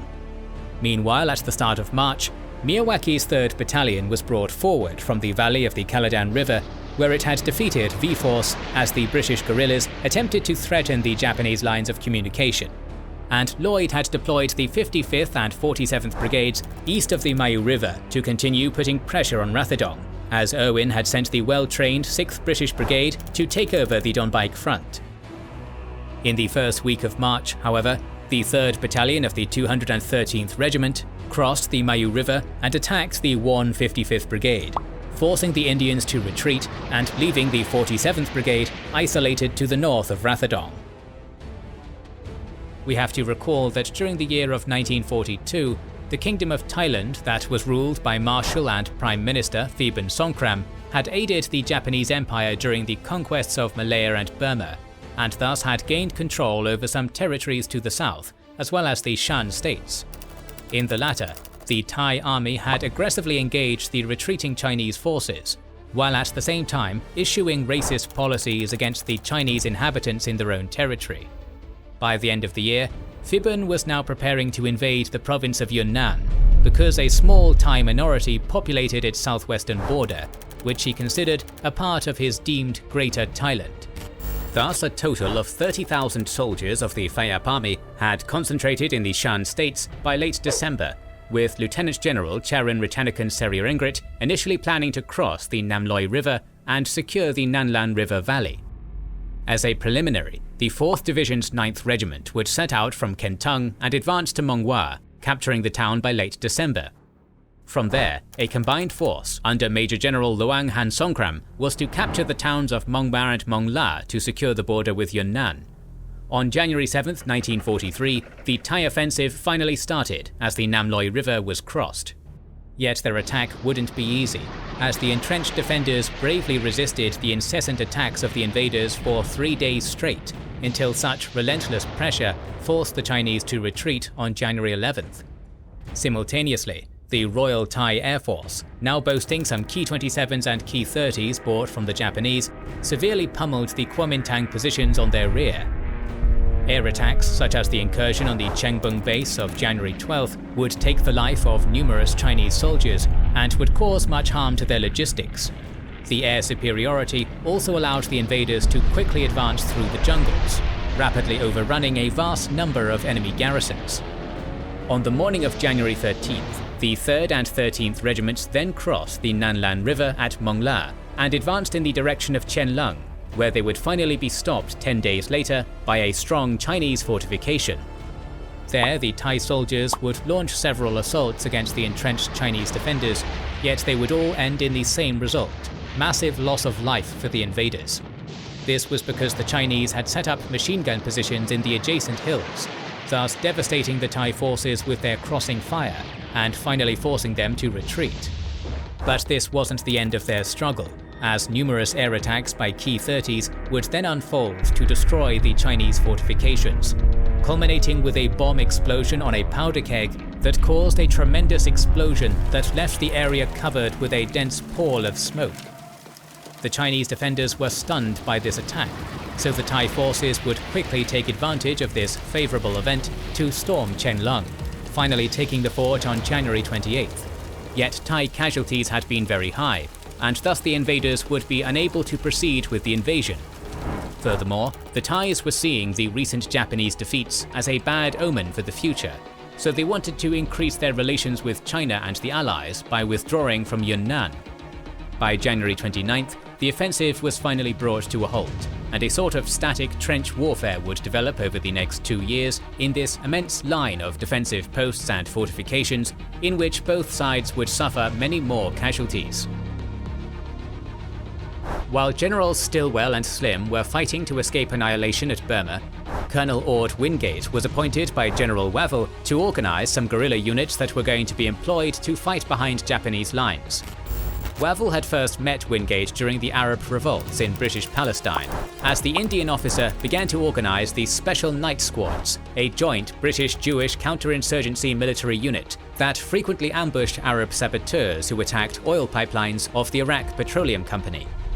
Wavell recalled, "I first met Wingate when I took over command in Palestine in 1937 and found him on my intelligence staff. I inquired about him and was told he was rather an oddity, clever but eccentric. He knew Arabic well, but since coming to Palestine had developed pronounced Zionist tendencies and was now learning Yiddish or Hebrew. When I met him, I realized there was a remarkable personality behind those piercing eyes and rather abrupt manner. He was obviously no respecter of persons because of their rank."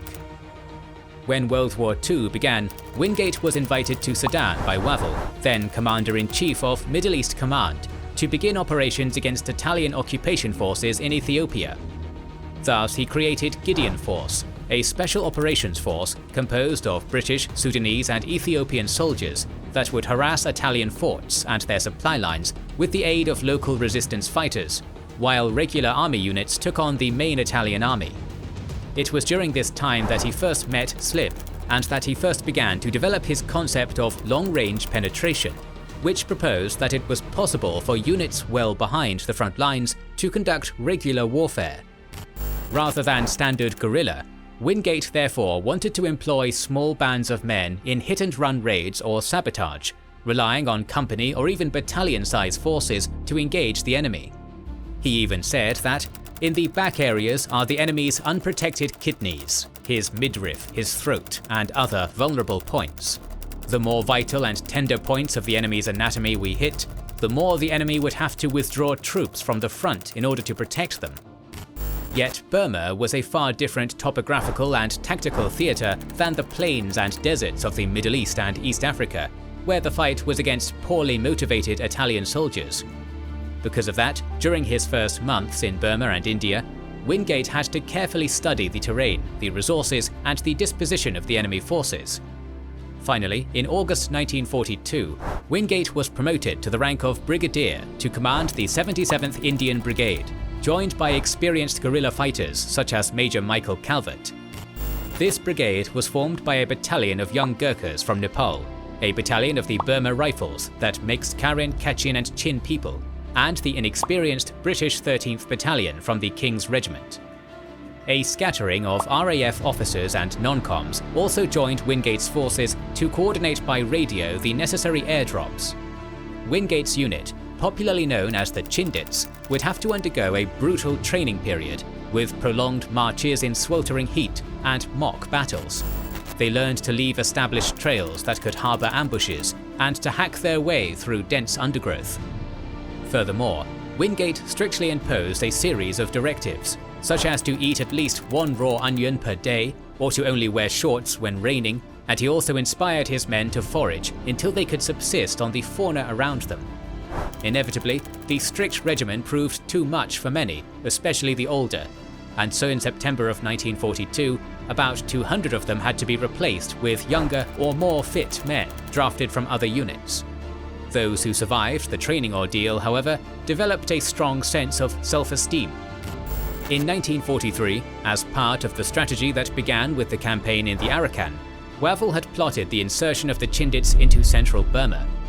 Yet the British were facing many obstacles at Arakan, and the planned operations against northern Burma had to be suspended, so Wavell feared that the Japanese could fully concentrate on Wingate's incursion. Nonetheless, Wingate persuaded Wavell to let him proceed into Burma anyway, so Operation Longcloth was eventually approved. 3,000 soldiers and nearly 1,000 animals were to be dispatched over the Chindwin in points where the long, sinuous river was not manned by the enemy. The first objective for the Chindits was a north-to-south rail line used by the Japanese to supply and reinforce their forces in China. It was expected that demolition of the railway might force the enemy to devote resources to protecting it, and signal the ability of the British Empire to mount an offensive after enduring such a long series of beatings in the east.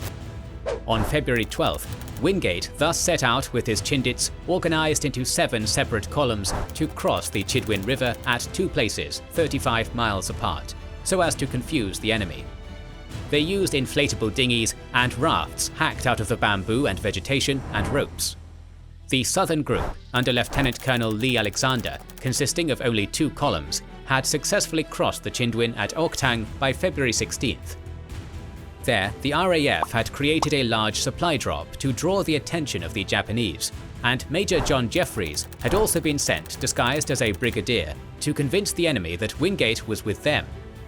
The Gurkhas would then have to fight their way towards an elephant path southeast of Yenangyaung, from where they would destroy the railway station at Kyaik Thin. The ensuing days were a tale of hunger and exhaustion for the commandos, wading through streams for miles and manhandling loads while on short rations, until they finally arrived in the Thaiktor area by late February, where they received the long-awaited supply drop. Meanwhile, the northern group, under Wingate and Lieutenant Colonel Sidney Cook, consisting of the 5 remaining columns, had stealthily crossed the Chindwin at Tonhe by February 14th. Overconfident because of their absolute victory during the invasion of Burma, and believing that the area to the west of the Zibu Mountains was not suitable for large-scale operations, the Japanese hardly defended the path that the Chindits were taking. Once across, columns 3 and 5 were sent to cut the railway line in as many places as possible, and the remaining 3 columns were ordered to seek out and engage the enemy.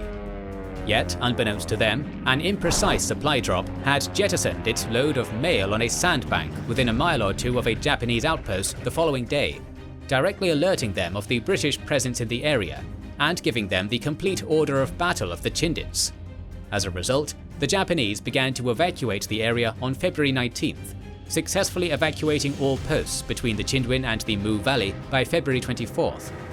In the meantime, the Chindits would arrive at Myene on February 15th, where they received their first supply drop. In that village, there was also an incident with a girl that complained about the behavior of one of the British soldiers, so the commandos were given a strict warning directly from the top that if anyone interfered with a Burmese girl, Wingate would personally shoot that man in front of the assembled villagers. As he pointed out, their lives were dependent on these villagers being on their side. The Chindits then received reports of Japanese troops at Sinlamau, so a big party under Colonel Cook would be sent to raid them, arriving on the night of February 24th, only to find that the enemy had already fled. By the end of February, the commandos had received another supply drop at Tonmakeng, and they had then crossed the Zibu Tongdan range by a little-known path, which had been used during the retreat to India. We'll have to leave the Chindits for now, but we'll continue to cover their impressive expedition in the future. Instead, we have to take a quick detour to Morocco, where the Allies had met at the Casablanca Conference from January 14th to 24th, 1943. During their discussions about their overall strategy for the next stage of the war, the US and the UK would reaffirm their strategy of Europe first, yet many differences would arise during the debates about the war with Japan. As the circumstances had changed, the Allies now held the initiative in the Pacific. The Americans were planning to develop offensive and defensive operations against Japan, parallel with operations in the Mediterranean, believing it would be a mistake to give the Japanese time to consolidate their conquests in the Pacific. Whereas the British underestimated the Japanese capabilities, believing that the enemy war effort was incapable of much further expansion, provided communications with Germany were kept severed. Experience had shown to the Americans that the Japanese fought with no idea of surrendering, and would continue to be aggressive until defeated by attrition. In that regard, Admiral King wanted to apply constant pressure upon the Japanese with the continuation of a series of limited offensives in the Pacific, and General Marshall proposed to augment the total amount of Allied resources for the Pacific theatre from 15% to 30%. The British opposed this, as they argued that the most effective way of bringing the war to a swift conclusion was to concentrate everything on defeating Germany, and then to devote all possible resources against Japan. Though there would be no agreement during this conference, Casablanca would foreshadow the larger role of thinking and planning for the strategic offensive against Japan in the future Allied strategic councils. As for the CBI theatre, planning continued for Operation Anakim and the Burma offensive, yet the British were similarly unenthusiastic about extensive commitments in this theatre as well. The British argued that the depleted condition of their eastern fleet prevented them from carrying a naval supremacy campaign in the Bay of Bengal, so in the end, Chiang Kai-shek would refuse to support an incursion into northern Burma because of the lack of British naval forces at hand. Thus, Operation Anakim would have to be projected for late 1943 without any previous Chinese attack towards the Salween. During this meeting, President Roosevelt would also state his intentions to treat China as a great power, an ally to be built up for war and post-war purposes, as he believed that China might eventually serve the Allied cause in a position somewhat analogous to that of the USSR in the war against Germany. Therefore, he wanted to send a larger amount of resources to China to make more use of Chinese bases and manpower, and he was also adamant that the supply routes to China were to be restored. Yet nonetheless, as the focus remained in Europe, and the prospects for an enlarged scale of operations in the Pacific were growing, the CBI was likely to receive the short end of the stick. Back in China, Stilwell's initial and personal reaction to the Generalissimo's withdrawal from the projected March 1943 offensive was an indignant one. But after he had surveyed the new situation and mapped out his course of action, he wrote in his diary that it was a damn good thing March 1st is off, we'd have been hung. Furthermore, Stilwell believed the Chinese very likely would try to compensate for their withdrawal, so he decided to present again his now familiar proposals for reorganization and concentration of the Chinese army, service schools, and an efficient logistical organization. The proposed agreement also had 3 significant new points: to assist in the reorganization, training, and future planning of the Chinese Air Force under Chennault's control, to develop a line of communications from the terminus of the Burma Road to East China, and to propose that the designation and reorganization of the 2nd 30 Divisions begin at once.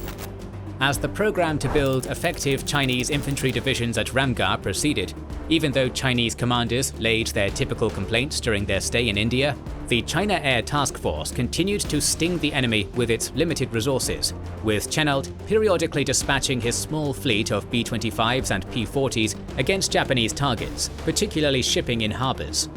Relying on surprise and deception to give its raiders an edge, the CATF would manage to cause much damage to the Japanese air forces in China. Yet Chennault was dissatisfied with these achievements and wanted to do more, arguing that if he were given sufficient strength in bombers and fighters, then the Japanese could be defeated through strategic bombing without having to do a slow and costly campaign in manpower and war materials. Because of this, General Arnold was dispatched to determine the feasibility of Chennault's proposals, but he instead found too many logistical obstacles to make Chennault's plans a reality. As we continue to cover the long-range penetration of the Chindits in what is known as Operation Longcloth, we need to look at 2 places, Fort Hertz and Ledo. Starting with the first one, Fort Hertz was a remote British outpost in the district of Putao, which was itself inhabited by the native Kachin people. During General Slim's retreat back to India, it was believed that Fort Hertz had been evacuated as well. Yet the base would instead see the arrival of retreating British and Indian soldiers, who would continue to man the outpost as they uneasily awaited a Japanese attack that would never come. It is believed that the Japanese decided not to continue their drive towards the northern Burmese border because they thought no enemy outpost could be maintained in such a remote place. Nonetheless, military authorities in India lacked communications with Fort Hertz, and thus they would also be oblivious to the fact that the outpost was still in Allied hands until August 12, 1942, when units of the 50th Indian Parachute Brigade overflew the fort and made the unexpected discovery. From this point onwards, various parties would be flown to reinforce the outpost, to bring engineering supplies for the reconstruction of its inoperable airstrip, and to extract those extenuated soldiers that had survived the Burma exodus. Furthermore, a special force, known as the Northern Kachin Levies, would be formed, composed of members of the Kachin people under the command of British officers.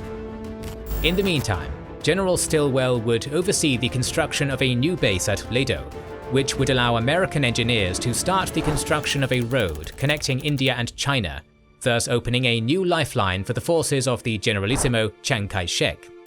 The Ledo Road, however, was to be 1,072 miles long. It was projected that completion of this road would take a long time and many resources. Yet this was deemed necessary to support the Chinese in their war effort against Japan. Back in December 1942, the 45th American Engineer Regiment and the 823rd Engineer Aviation Battalion, two African-American units, would finally arrive to start working on the first segment of this immense project, connecting Ledo to the Hukong Valley. For these 103 miles through the juncture of the Patkai and Naga Hills, the American engineers, under Major General Raymond Wheeler, would have to brave the difficult Pangsau Pass of 3,727 feet in altitude, before dropping to 700 feet at Xingbuyang. By January 20th, 1943, construction was on a 24-hour-a-day basis, and the rate was 3/4 of a mile a day of all-weather single-track roadway with turnouts. On February 18th, Wheeler would further be placed to command the defense of the Ledo sector, and 10 days later, despite the skeptical estimates of the British experts, road construction would finally cross the Burmese border. Meanwhile, the 18th Division of General Mutaguchi, an elite force that had participated in the Malaya and Burma campaigns, as well as in the early offensives against China, had taken over the responsibility of defending northern Burma. Logistically fatigued by its heavy fighting, Mutaguchi was content to simply garrison the country, deploying one regiment at the Hukong Valley, one in the Indore area, and the last one at Myitkyina. In time, however, the guerrilla activities of the Kachin insurgents would force Mutaguchi's forces to embark in rigorous patrolling of the area north of Myitkyina, leaving the 18th Division vulnerable to attrition and with few replacements available for casualties. Therefore, by February 1943, Mutaguchi had redirected his attention to the Kachin state, planning to send the 114th Regiment to attack Fort Hertz and Haklak Gar, one of the most important bases of the Kachin levies that also screened the building of the Ledo Road. This was one of the main reasons Field Marshal Wavell and Brigadier Wingate wanted to launch Operation Longcloth in an effort to prevent the offensive against Fort Hertz, whose loss would threaten Ledo and the Humpere route. Nonetheless, by February, a battalion of the 114th Regiment was posed to launch the planned punitive attack on Sumprabum. So on March 1st, the Kachin would evacuate the village and disperse before the arrival of the enemy. Another Japanese battalion would also strike the Indian and Kachin garrisons at Haklak Gar, forcing the Allied forces to retreat to the Chinese defended outpost at Nathkor. Many anxious days followed, as it seemed nothing would stop the Japanese from taking Fort Hertz and the Ledo Road. But luckily, it was time for Brigadier Wingate to step up. As we last saw, the northern group had at last crossed the Zibu-Tongdan range by the end of February. On March 1st, Wingate would then bivouac near Pinbon, sending ahead columns 3 and 5 towards the railway, although the original target in the Indore area would be moved further south, directing columns 7 and 8 to cause a diversion in the area around Pinlebu, and ordering column 4 to bypass Pinbon and ambush the Mansi Motor Road. In the meantime, the southern group of Colonel Alexander had continued its arduous march from the Thaiktor area towards the Kyaikthyn Railway in late February, with Major George Dunlop's Column 1 starting bridge demolitions between Kolin and Kyaikthyn around February 20th. By March 1st, Column 1 was about to reach the railway, and Major Arthur Emmett's Column 2 was following close behind them, around Yenangyaung. As we've seen, at this point the Japanese had turned their full attention to the menace behind their lines, so both the 18th and 33rd Divisions were sending forces to counter the Chindits' incursions. In the south, General Sakurai decided to send his 215th Regiment to Kyaikthyn to mop up the enemy there, while in the north, Mutaguchi assigned the 55th Regiment of Colonel Koba Hiroshi to find and destroy the Chindit force. Koba would then personally lead the bulk of his 1st Battalion to the town of Indore, while his other forces searched for the British guerrillas. On March 2nd, Column 1 and Column 2 finally reached the outskirts of Kyaikthyn, with Dunlop having the mission to blow up the railway bridge, while Emmett was to attack the railway station itself. Unbeknownst to the Chindits, however, a full company had arrived at the railway station to defend it, and they now lay in wait just a short ways up the track. By nightfall, as Emmett marched down the line of the narrow-gauge railway with Japanese eyes following their progress, Column 2 would ultimately walk into the enemy ambush. In the black of the jungle, the Japanese suddenly began to fire their mortars and machine guns, inflicting heavy casualties on the unsuspecting Gurkhas. The Japanese then charged, and close combat ensued, eventually forcing Emmett to order his forces to disperse and retreat in small groups. Half of the column would then rendezvous with Emmett, and the Gurkhas would start their march back towards the Chindwin, fighting a rearguard action all the way to the river. In confusion, the other half of the column withdrew with Colonel Alexander towards the east, as was the original plan, and so they would continue on towards the Irrawaddy. Meanwhile, Dunlop's Column 1 would successfully blow up the railway bridge the following night, then continuing east and joining Alexander's group at Hinthaw on March 7th. By March 10th, the remnants of the southern group had crossed the Irrawaddy at Tagong and were set to continue eastwards. Although Emmett's attack on Kyaik Thin had failed, the main mission of Alexander's southern group was to attract the enemy towards them and away from Wingate's main forces, an objective that had been completed fully, as both Emmett and Dunlop's forces would see the Japanese pursue them closely as they retreated. Looking back north, Wingate had also decided to leave the Mu Valley behind on March 2nd to prevent the enemy from catching him, boldly marching towards Ongon in the south. By March 3rd, Columns 3 and 5 were 3 days' march from the railway, and they were in desperate need of a diversion. Such a diversion would come on March 4th, as Major Walter Scott's Column 8 successfully attacked the Japanese garrison at Pinlebu, before rejoining Wingate and Major Kenneth Gleek's Column 7 at Ongon. Owing to the Japanese offensive-mindedness at this stage of the Burma conflict, elements of the 55th Regiment were then rushed from the area of the railway towards the Chindit diversion in order to counter the threat on Pinlebu. At the same time, Major George Bromhead's Column 4 was returning from their diversion north of Pinbon, through the mountains in the neighbourhood of Nyangwon, when the undergrowth came alive with enemy small arms fire. Half of the formation had already crossed a small stream when a shower of enemy mortar bombs also began to fall on the ford, preventing the rest from crossing. Trapped, 135 men tried to escape to the north, most of them reaching Fort Hertz in a state of near collapse, while the remainder of the column, without supplies, would decide to march back to the Chindwin.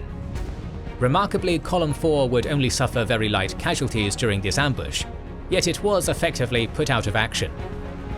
In the next few days, the Chindits would continue to move unhindered towards their assigned objectives, and on March 6th, Major Mike Calvert's Column 3 would reach the area around the Nankan railway station, while at the same time, Major Bernard Ferguson's Column 5 was arriving at the Bongyong area. As Calvert immediately sent a Burma Rifles patrol to the station, he decided to divide his column into 2 demolition parties, 3 covering sections, and a transport and headquarters group, the latter to remain hidden in the jungle. The scouts then returned with the information that, although there were no enemy soldiers at Nankan, there were 200 Japanese at Wintho that could arrive fast enough through a motor road that led straight to the station. Calvert thus ordered to set up roadblocks and ambush positions on both sides of this road and on the indoor road.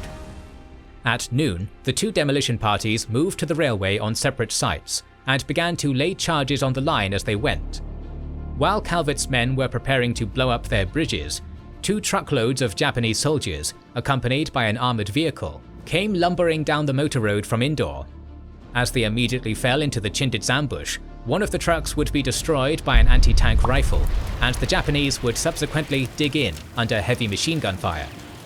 In time, however, more Japanese reinforcements would start to arrive, leaving the Chindits outnumbered 3-1, so a party of Burma Rifles would be sent to hold off the enemy attack.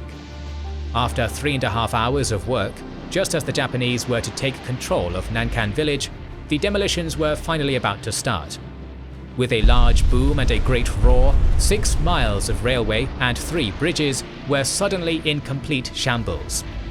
Calvert's demolition parties would then retreat to the Nankan station, and, under enemy fire, they would demolish a 4th bridge before withdrawing. By this point, most of Column 3's parties, reinforced by around 50 Chindits of Column 7 with heavy weapons, had also regrouped at the station and were firing with their mortars and machine guns at the Japanese attempting to cross the open ground to outflank them. As the firing petered out and darkness approached, Calvert and his men withdrew towards the Irrawaddy without losing a man and accounting for over 50 of the enemy. Apart from destroying the bridges, they had also cut the railway line in 70 places and left numerous booby traps in their wake, bringing their operation to a successful conclusion. Meanwhile, Ferguson's Column 5 prepared to launch its attack on Bongyong. Ferguson had divided his column into 3 main parties. 40 men were to deal with an enemy post to the south at Kyaukin. A rifle platoon and some commandos were ordered to mine both sides of the Byongyong Gorge and blow it down onto the railway line, and Ferguson's headquarters, together with a rifle platoon and commando section, would attack Bongyong Station and blow the railway bridge. While the demolition party set out to do their work, the 40 Chindits that attacked Kyokin would bump into a truck full of Japanese, quickly engaging them in a 15-minute firefight that resulted in 15 Japanese dead. But as the Chindits prepared to retreat, an enemy machine gun suddenly opened fire, killing 4 and mortally wounding 6. Their sacrifice would not be in vain, however, as the railway bridge at Bongyong would be successfully blown by nightfall. At the gorge, the fuses were similarly lit, and with a tremendous explosion, a landslide of hundreds of tons of rock tumbled down onto the railway line. Infuriated, Colonel Koba would take 2 companies under his own command and hurried from Indore to the Irrawaddy after learning of the 2 attacks on the railway. The success of Wingate's Operation Loincloth was complete, as his actions would also draw the attention of Mutaguchi himself, who had no other choice but to order the 114th Regiment to pull back from their operations against Fort Hertz and the Ledo Road, thus saving both key places from falling into the hands of the Japanese, to the great relief of the British and American military authorities. This would further be one of Mutaguchi's last actions in command of the 18th Division, as he would be promoted to lead the 15th Army on March 18th, getting replaced by Lieutenant General Tanaka Shinichi as the commander of the 18th Division. But Wingate now had to decide how he would escape the wrath of the Japanese, who were moving with speed to crush him. Finally, on March 11th, he would order Calvert to take command of Columns 3 and 5 and move towards the Gotaik Gorge on the Meimyo-Lashio Road, with the secret mission of blowing up its viaduct. He would direct Southern Group to move towards Mongmit to rendezvous with the Kachin guerrillas, and he would decide to lead himself Columns 7 and 8 towards the village of Toebo to cross the Irrawaddy River and raid Iniwa, one of the main bases of the Burmese independence forces. Moving back to the CBI theatre, new and important developments were unfolding during the First Arakan campaign. As we last saw, the British offensive had been met with staunch resistance by the Japanese defenders, who managed to hold their ground at Rathadong and Donbaik, despite the enemy's numerical superiority. Yet again, the British military command, and General Irwin in particular, had made a number of blunders, such as launching set-piece frontal attacks in restricted areas, using armoured vehicles in penny packets, or firing insufficient weight of artillery shells to damage the enemy defences. These blunders would cost the British the initiative in the campaign, and would allow General Koga's forces to prepare for a counter-offensive. As the fighting in Arakan bogged down into stalemate by early February, and the military efficiency of the 14th Indian Division was questioned, General Lloyd had been reinforced with the fresh but woefully deficient in jungle fighting 71st Indian Brigade, and with the well-trained British 6th Brigade, though it had only gotten some rudimentary instruction for jungle combat. The 55th Indian Brigade had suffered enormous losses during an attack against Donbaik on February 18th, and so it would be relieved by these 2 fresh units. Yet large numbers of Japanese were also being redeployed to the area from central Burma for an attack from east of the Mayu River. Threatened by this new menace and the approaching monsoon season, Lloyd informed Irwin that he was assuming the defensive. Yet Marshal Wavell and General Irwin rapidly overruled this, as the Indians desperately needed a victory to shake off their belief of Japanese superiority. While Irwin personally prepared to lead this new assault, General Koga had finally brought the bulk of his 55th Division to Akyab, so his counter-offensive was about to begin.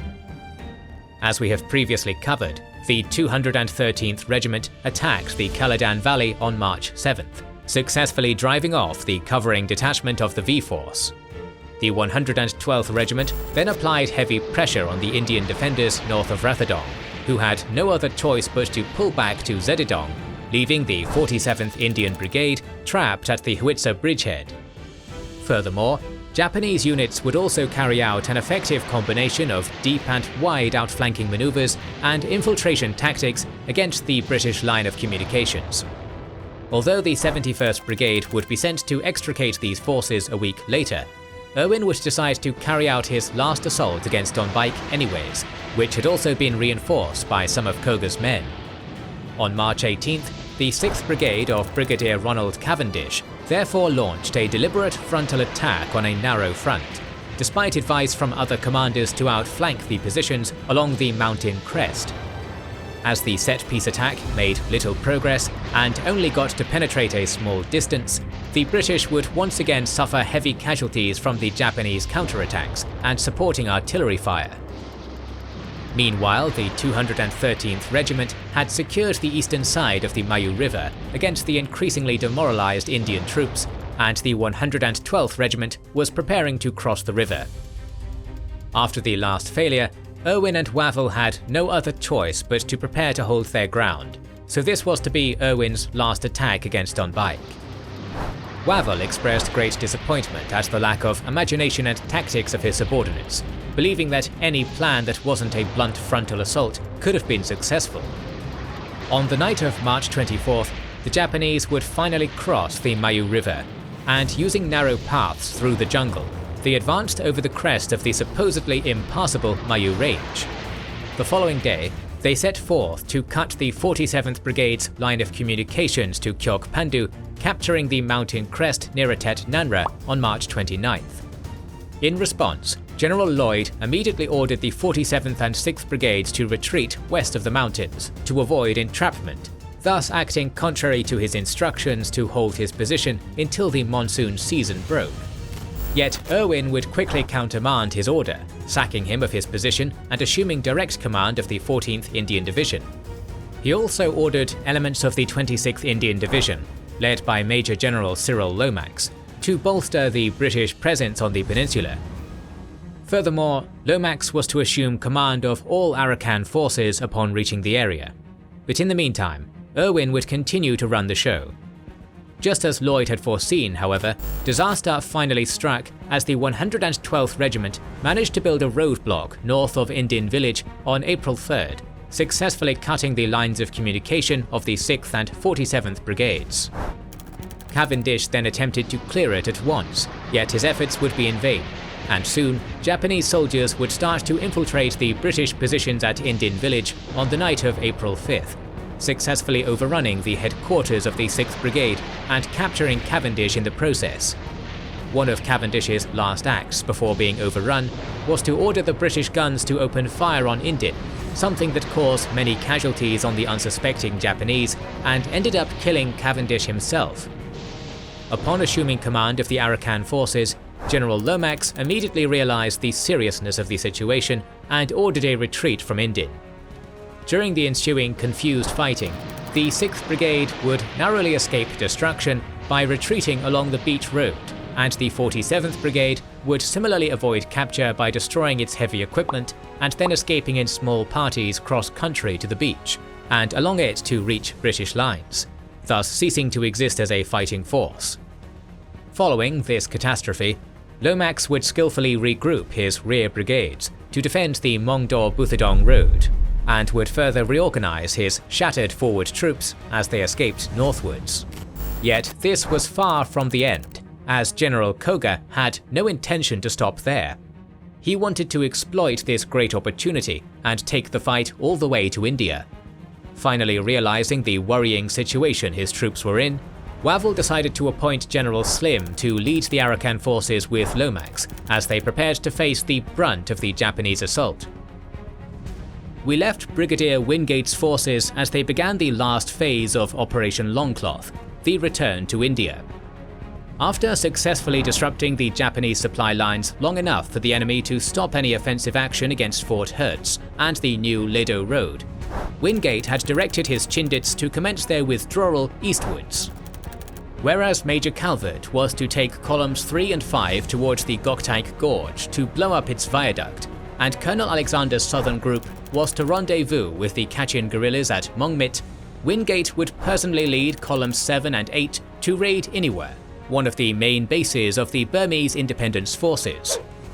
Arriving at the village of Hluebo on March 18th, Wingate began the crossing of the Irrawaddy River with the aid of skilled native paddlers. He also raided Iniwa in the afternoon, successfully capturing a number of boats and a large junk, which would prove very useful for the river crossing.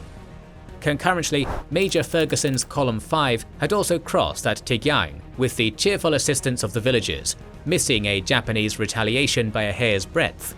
Yet Calvert's Column 3 would be forced to play a game of hide-and-seek with the Japanese on the way to the Irrawaddy, leaving booby traps behind them as they moved. A Japanese force caught up with them as they prepared to cross over just south of Yenangyaung, but a rearguard managed to hold the enemy at bay while the bulk of the column got across. Thus, disaster would be avoided thanks to the sacrifice of a handful of men. Further south, the remnants of the southern group had crossed the river at Tagong on March 10th, then continuing eastwards and replenishing their supplies by air. At this point, Wingate had decided to move to Bor, from where he was planning to march to the Chin Hills for subsequent attacks on the Lashio-Bamo line. But as the Chindits marched further eastwards, the supply drops started to become less and less frequent, and the amount of wounded men that needed to be carried began to increase. Many of them would have to be left behind as the Japanese pursued them with great pressure. On March 15th, Southern Group would also meet with Calvert's Column 3 near Pegon to exchange information. Despite their original orders to head for Mongmit, Major Dunlop and Colonel Alexander decided to travel to Namkan to cross the Shueli River and escape into China. By March 20th, with the Japanese hard on their heels, the Southern Group further met with Ferguson's Column 5 at the Mbali Chong, and not long after, they would receive orders to continue with the original plans, so they began marching southwards to Mongmit again. There, they were to meet with the Kachin guerrillas by March 20th, but they were already late for the meeting, and so the Kachins would soon leave after waiting for several days. While Southern Group was approaching Mongmit, Columns 3 and 5 were also having trouble finding safe bivouacs, as the Japanese presence in the area had greatly increased.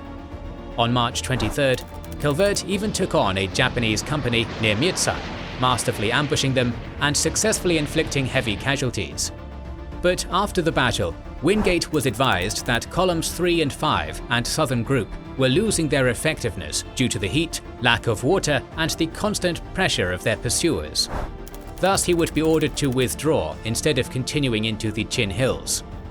This forced Wingate to cancel the Goktaik Viaduct operation, diverting Calvert to return to India by any route, and ordering Ferguson to rejoin the brigade group at Bor. Wingate also decided that a good supply drop was needed, and ordered one for March 24th in the paddy fields near the village of Bor, which was held by a Japanese company. Columns 7 and 8 would have to fight their way into the village to recover the supply drop, suffering some casualties as a result.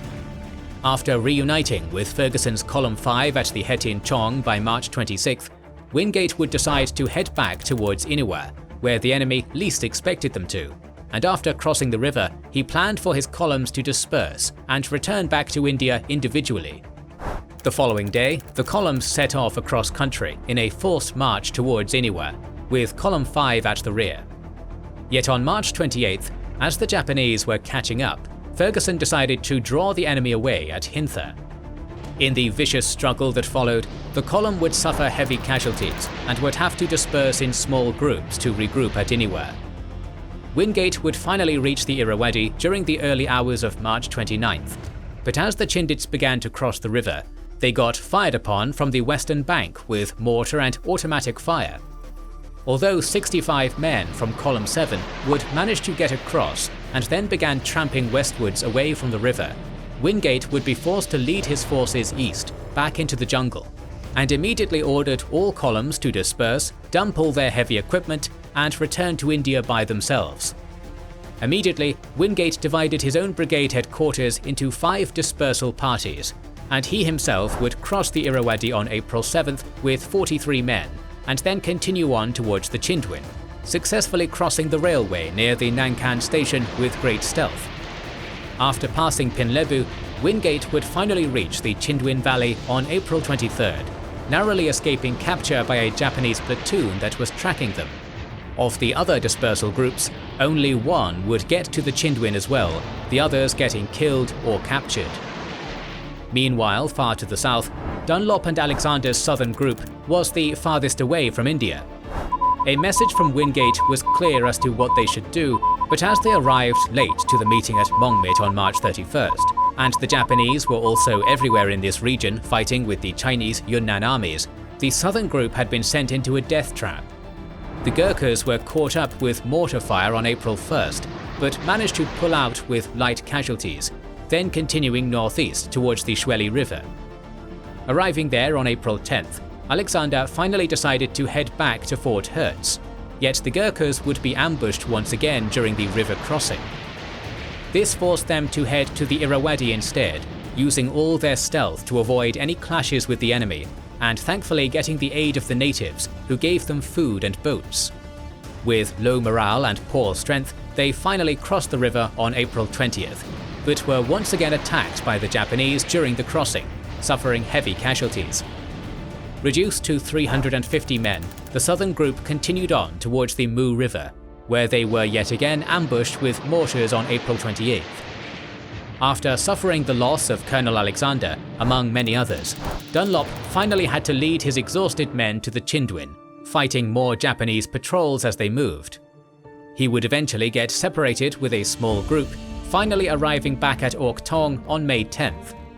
There he learned that Karen guerrillas had thankfully aided 250 of his men to safety.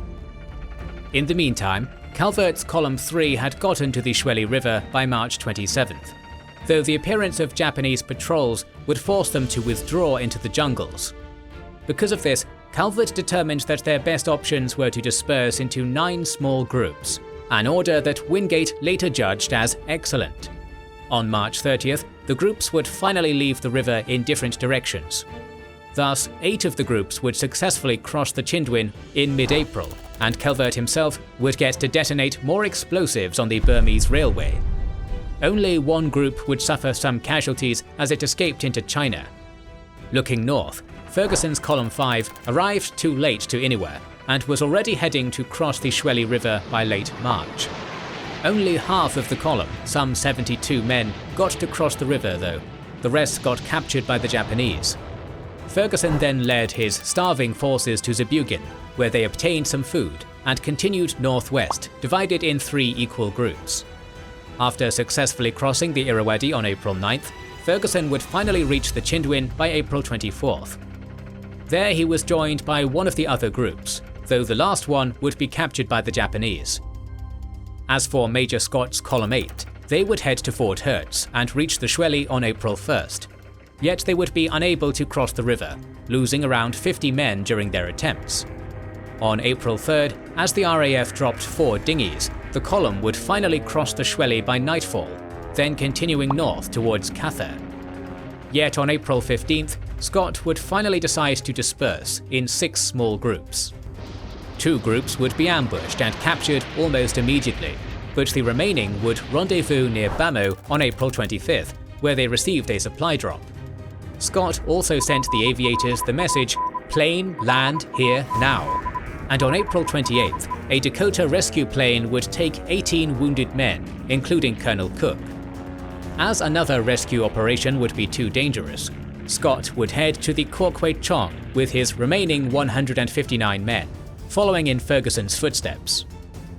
On April 30th, during the crossing, the Chindits would be ambushed by Japanese forces, who forced them to disperse and escape. Scott led 57 men to the railway, arriving at Kadu on May 3rd, and finally getting to the Chindwin by May 12th. The remaining 100 men would also thankfully reach the Chindwin by early June. Lastly, Column 7 had been separated into 2 groups at Iniwa. Those 65 men who crossed the Irrawaddy continued on to India, though they would be repeatedly attacked by the Japanese, and most of them wouldn't reach the Chindwin. The remaining men, under Major Gilkes, decided instead to head for China.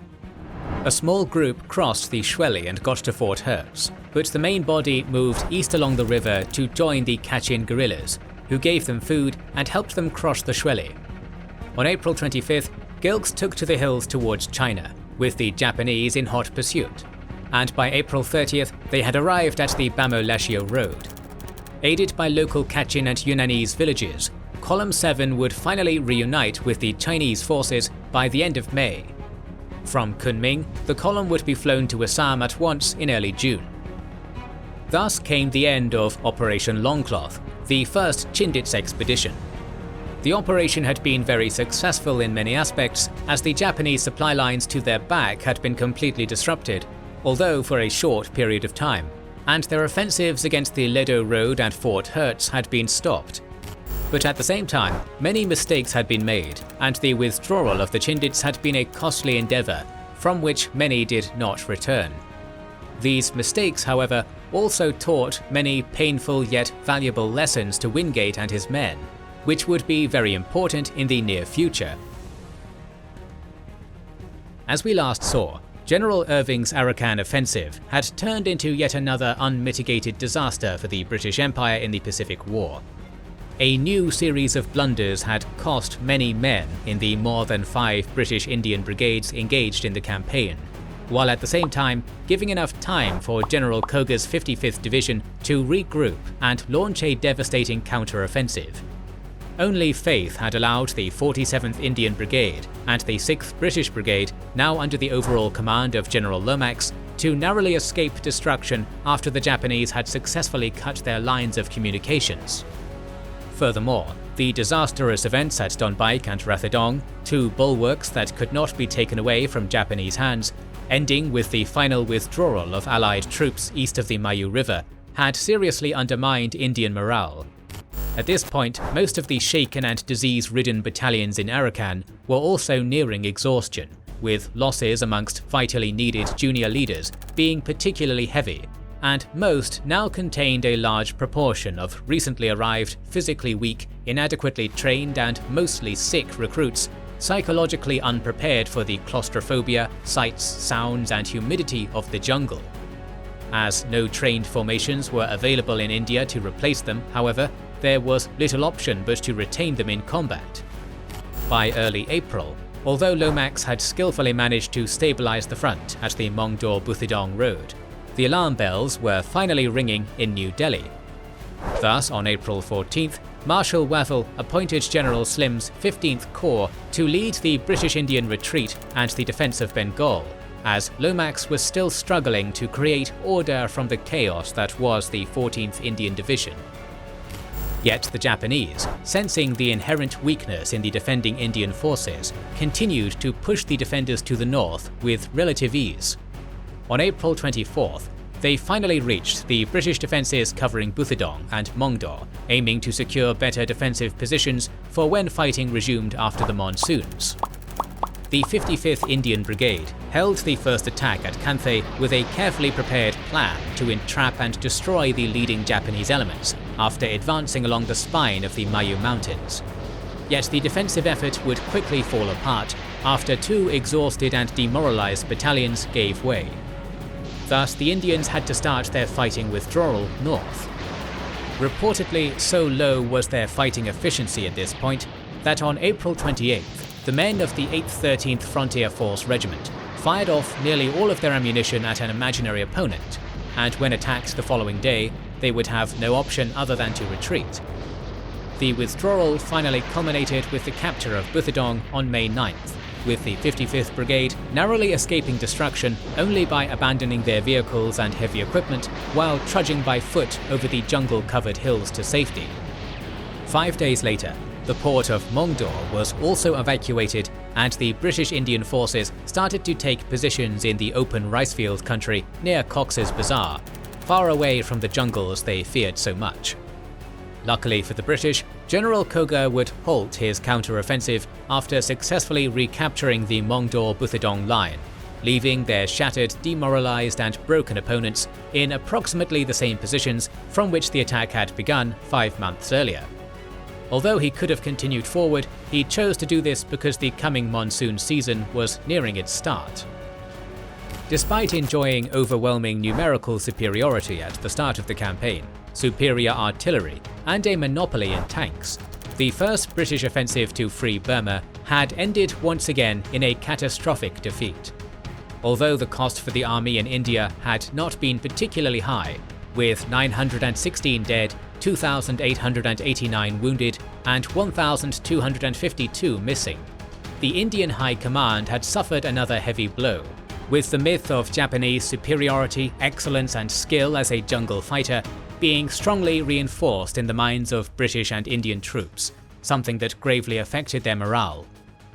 At the same time, Operation Longcloth was also reaching its final conclusion, as the last remaining columns made their way back into Allied territory.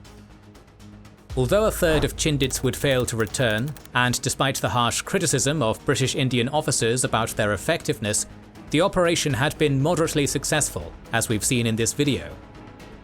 Wavell himself was very pleased about the performance of Brigadier Wingate's forces. Such was his faith in long-range penetration that he would order the formation of the 111th Indian Brigade, personally selecting Brigadier Joe Lentine to lead this 2nd Chindit unit. Wavell's plan was to use the 2 Chindit brigades alternately during 1944.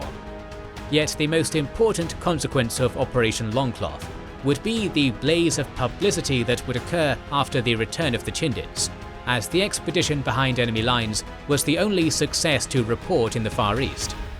Making the headlines in every newspaper in England and India, the success of the Chindits would successfully lift the British Indian morale and would further help dispel the myth of Japanese invincibility, completely attracting attention away from the recent reverses suffered at Arakan. At this point, Wavell had also flown to Washington to partake in the Trident Conference, which lasted from May 12th to May 25th. Although the main focus of the conference was in the European theatre, Wavell would put his knowledge on the Burma campaign at the disposal of the American and British conferees, who would have to decide what to do for the CBI theatre. With thick jungle preventing the use of modern weapons, with monsoons limiting the amount of potential attack time, and with few options for naval support, there was not much that could be done to help China other than air support. Thus, the US and the UK would decide to bypass a ground attack in Burma, and instead use the element of surprise by air attack, such as in Operation Torch, the Allied invasion of North Africa. Not long after, Prime Minister Churchill would inform Wavell that he was to succeed Lord Linlithgow as Governor-General and Viceroy of India. In his stead, General Claude Auchinleck was to assume as Commander-in-Chief, India, having full responsibility for operations in Burma and India.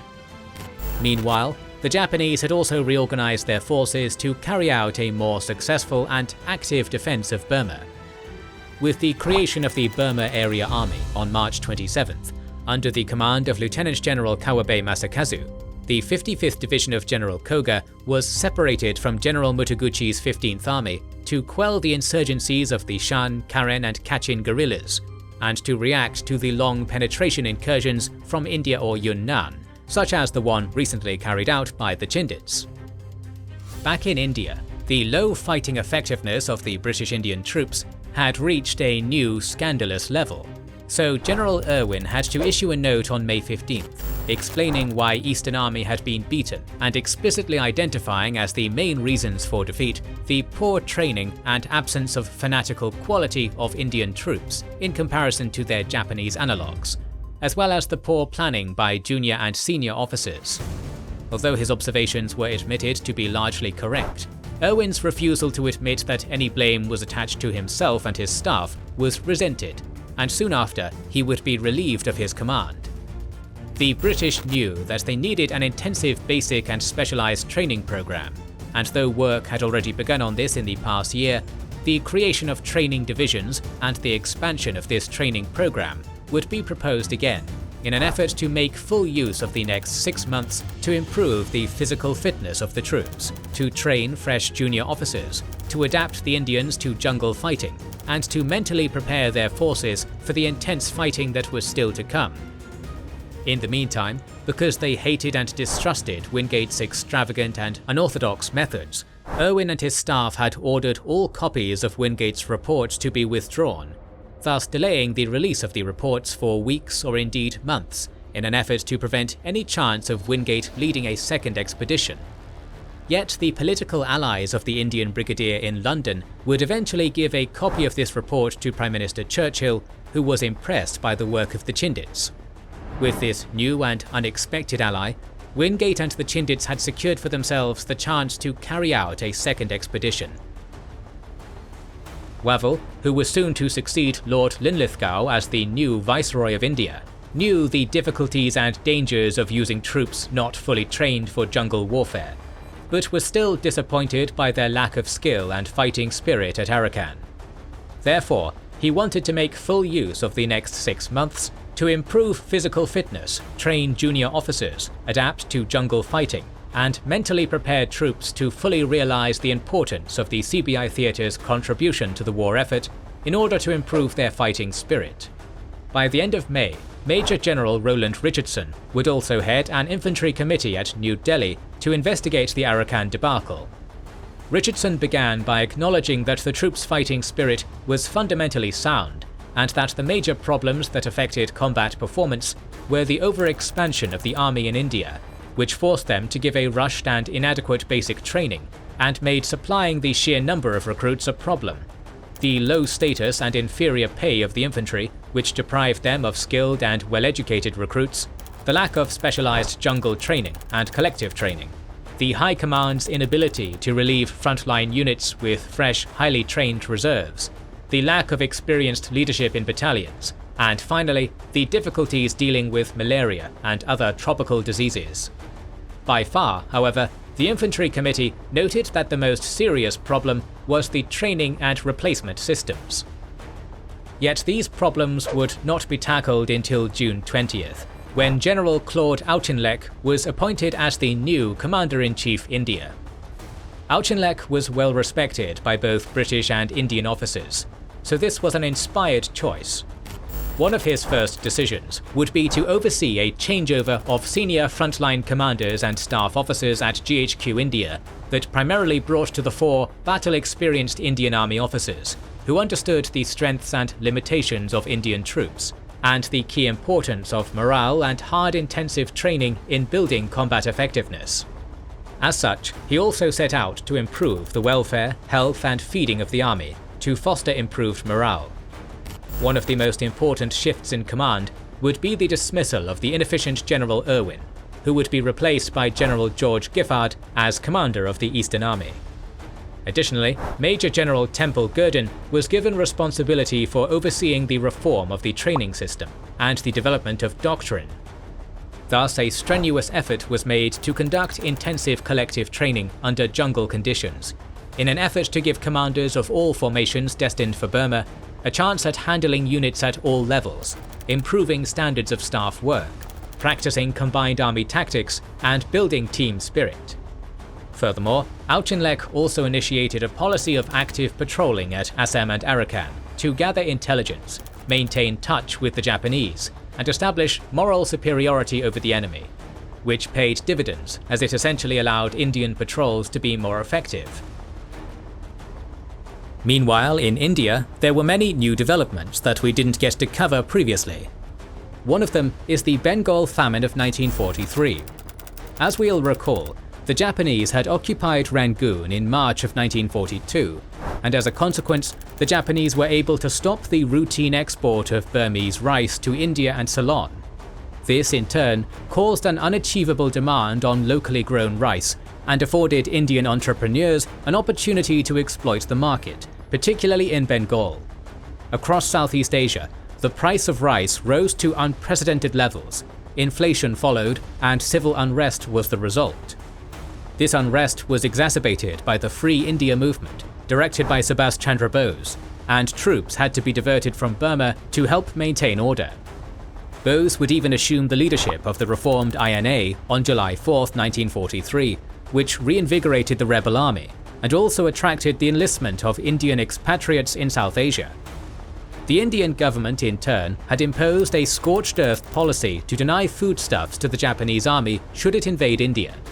It established a foodstuffs scheme to manage the distribution of food, ensuring that those in high priority roles, such as the civil service, police and armed forces, were given priority. A second boat denial policy was designed to deny Bengali transport to any invading Japanese army, which authorized the army to confiscate, relocate or destroy any boats large enough to carry more than 10 people.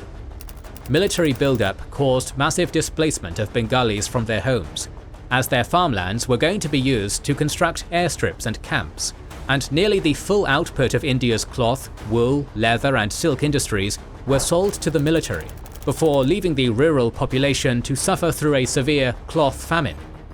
Yet it was the Bengali population that suffered the most. The arrival of at least 500,000 Burmese refugees, afflicted with diseases such as dysentery, smallpox, malaria or cholera, created an increased demand for food, clothing and medical aid, further straining the resources of the province. Despite this, Bengal continued to export rice to Ceylon for several months afterwards, even as the beginning of a food crisis began to become apparent. To compound the problem, local rice crops were infected by brown spot disease, and on October 16, 1942, Bengal was hit by a massive cyclone. As a result, 14,500 people died, as did 190,000 of their cattle. The cyclone created 3 tsunami waves, which overwhelmed the sea walls and flooded 450 square miles, thus worsening the abject misery and destitution of 2.5 million people. Bose exploited the political situation, enthusiastically supported by the Japanese, and thus established the Azid Hind Provisional Government of Free India in October. In the end, an estimated 2.1 to 3.8 million Bengalis died, out of a population of 60.3 million, from starvation, malaria, and other diseases aggravated by malnutrition, population displacement, unsanitary conditions, and lack of healthcare. In the man-made famine's aftermath, millions were impoverished as the crisis overwhelmed large segments of the economy and catastrophically disrupted the social fabric. Eventually, nearly 1.6 million families disintegrated. Men sold their small farms and left home to look for work or to join the Indian Army, and women and children became homeless migrants, often traveling to Calcutta or other large cities in search of organized relief. The panicky responses of the colonial state, as it controlled the distribution of medical and food supplies in the wake of the fall of Burma, had profound political consequences, thus strengthening the Indian independence movement. The results of the early India-Burma campaign were very clear by the end of 1943. The Japanese had been just as successful as they had been elsewhere, completely overrunning the unprepared British Indian defences with speed, ferocity and superior will. Thus, the only success for the Allies during the invasion of Burma would be their ability to prevent a total rout, as the invaders were denied the destruction of the British Indian Army, something that would leave India open to attack. Though the experienced Chinese under Stilwell made a respectable effort, their entry into the campaign was too late to change the outcome of the Japanese offensive after Rangoon had already fallen. The Indian troops, however, some of them torn apart between their loyalty to the British and their own nationalistic desires, rapidly believed in an apparent Japanese superiority that would see them abruptly lose morale and combat efficiency in the face of superior will and firepower. The tactics and decision-making employed by the senior British leadership would also prove to be faulty, with some stubborn English generals making blunder after blunder while contributing to the deteriorating morale and fighting spirit of the Indian troops. That trend would continue during the first British counter-offensive of the campaign, as an outnumbered and outgunned small Japanese force was able to defeat up to 9 brigades in Arakan. General Wingate's Operation Longcloth was the only exception to the norm, as his Chindits carried out a successful long-range penetration deep into Japanese lines that would expose that the apparent enemy superiority was not as real as most troops thought. Yet the British needed to make some key changes if they hoped to preserve the jewel of their empire and defeat the Japanese foe in Burma.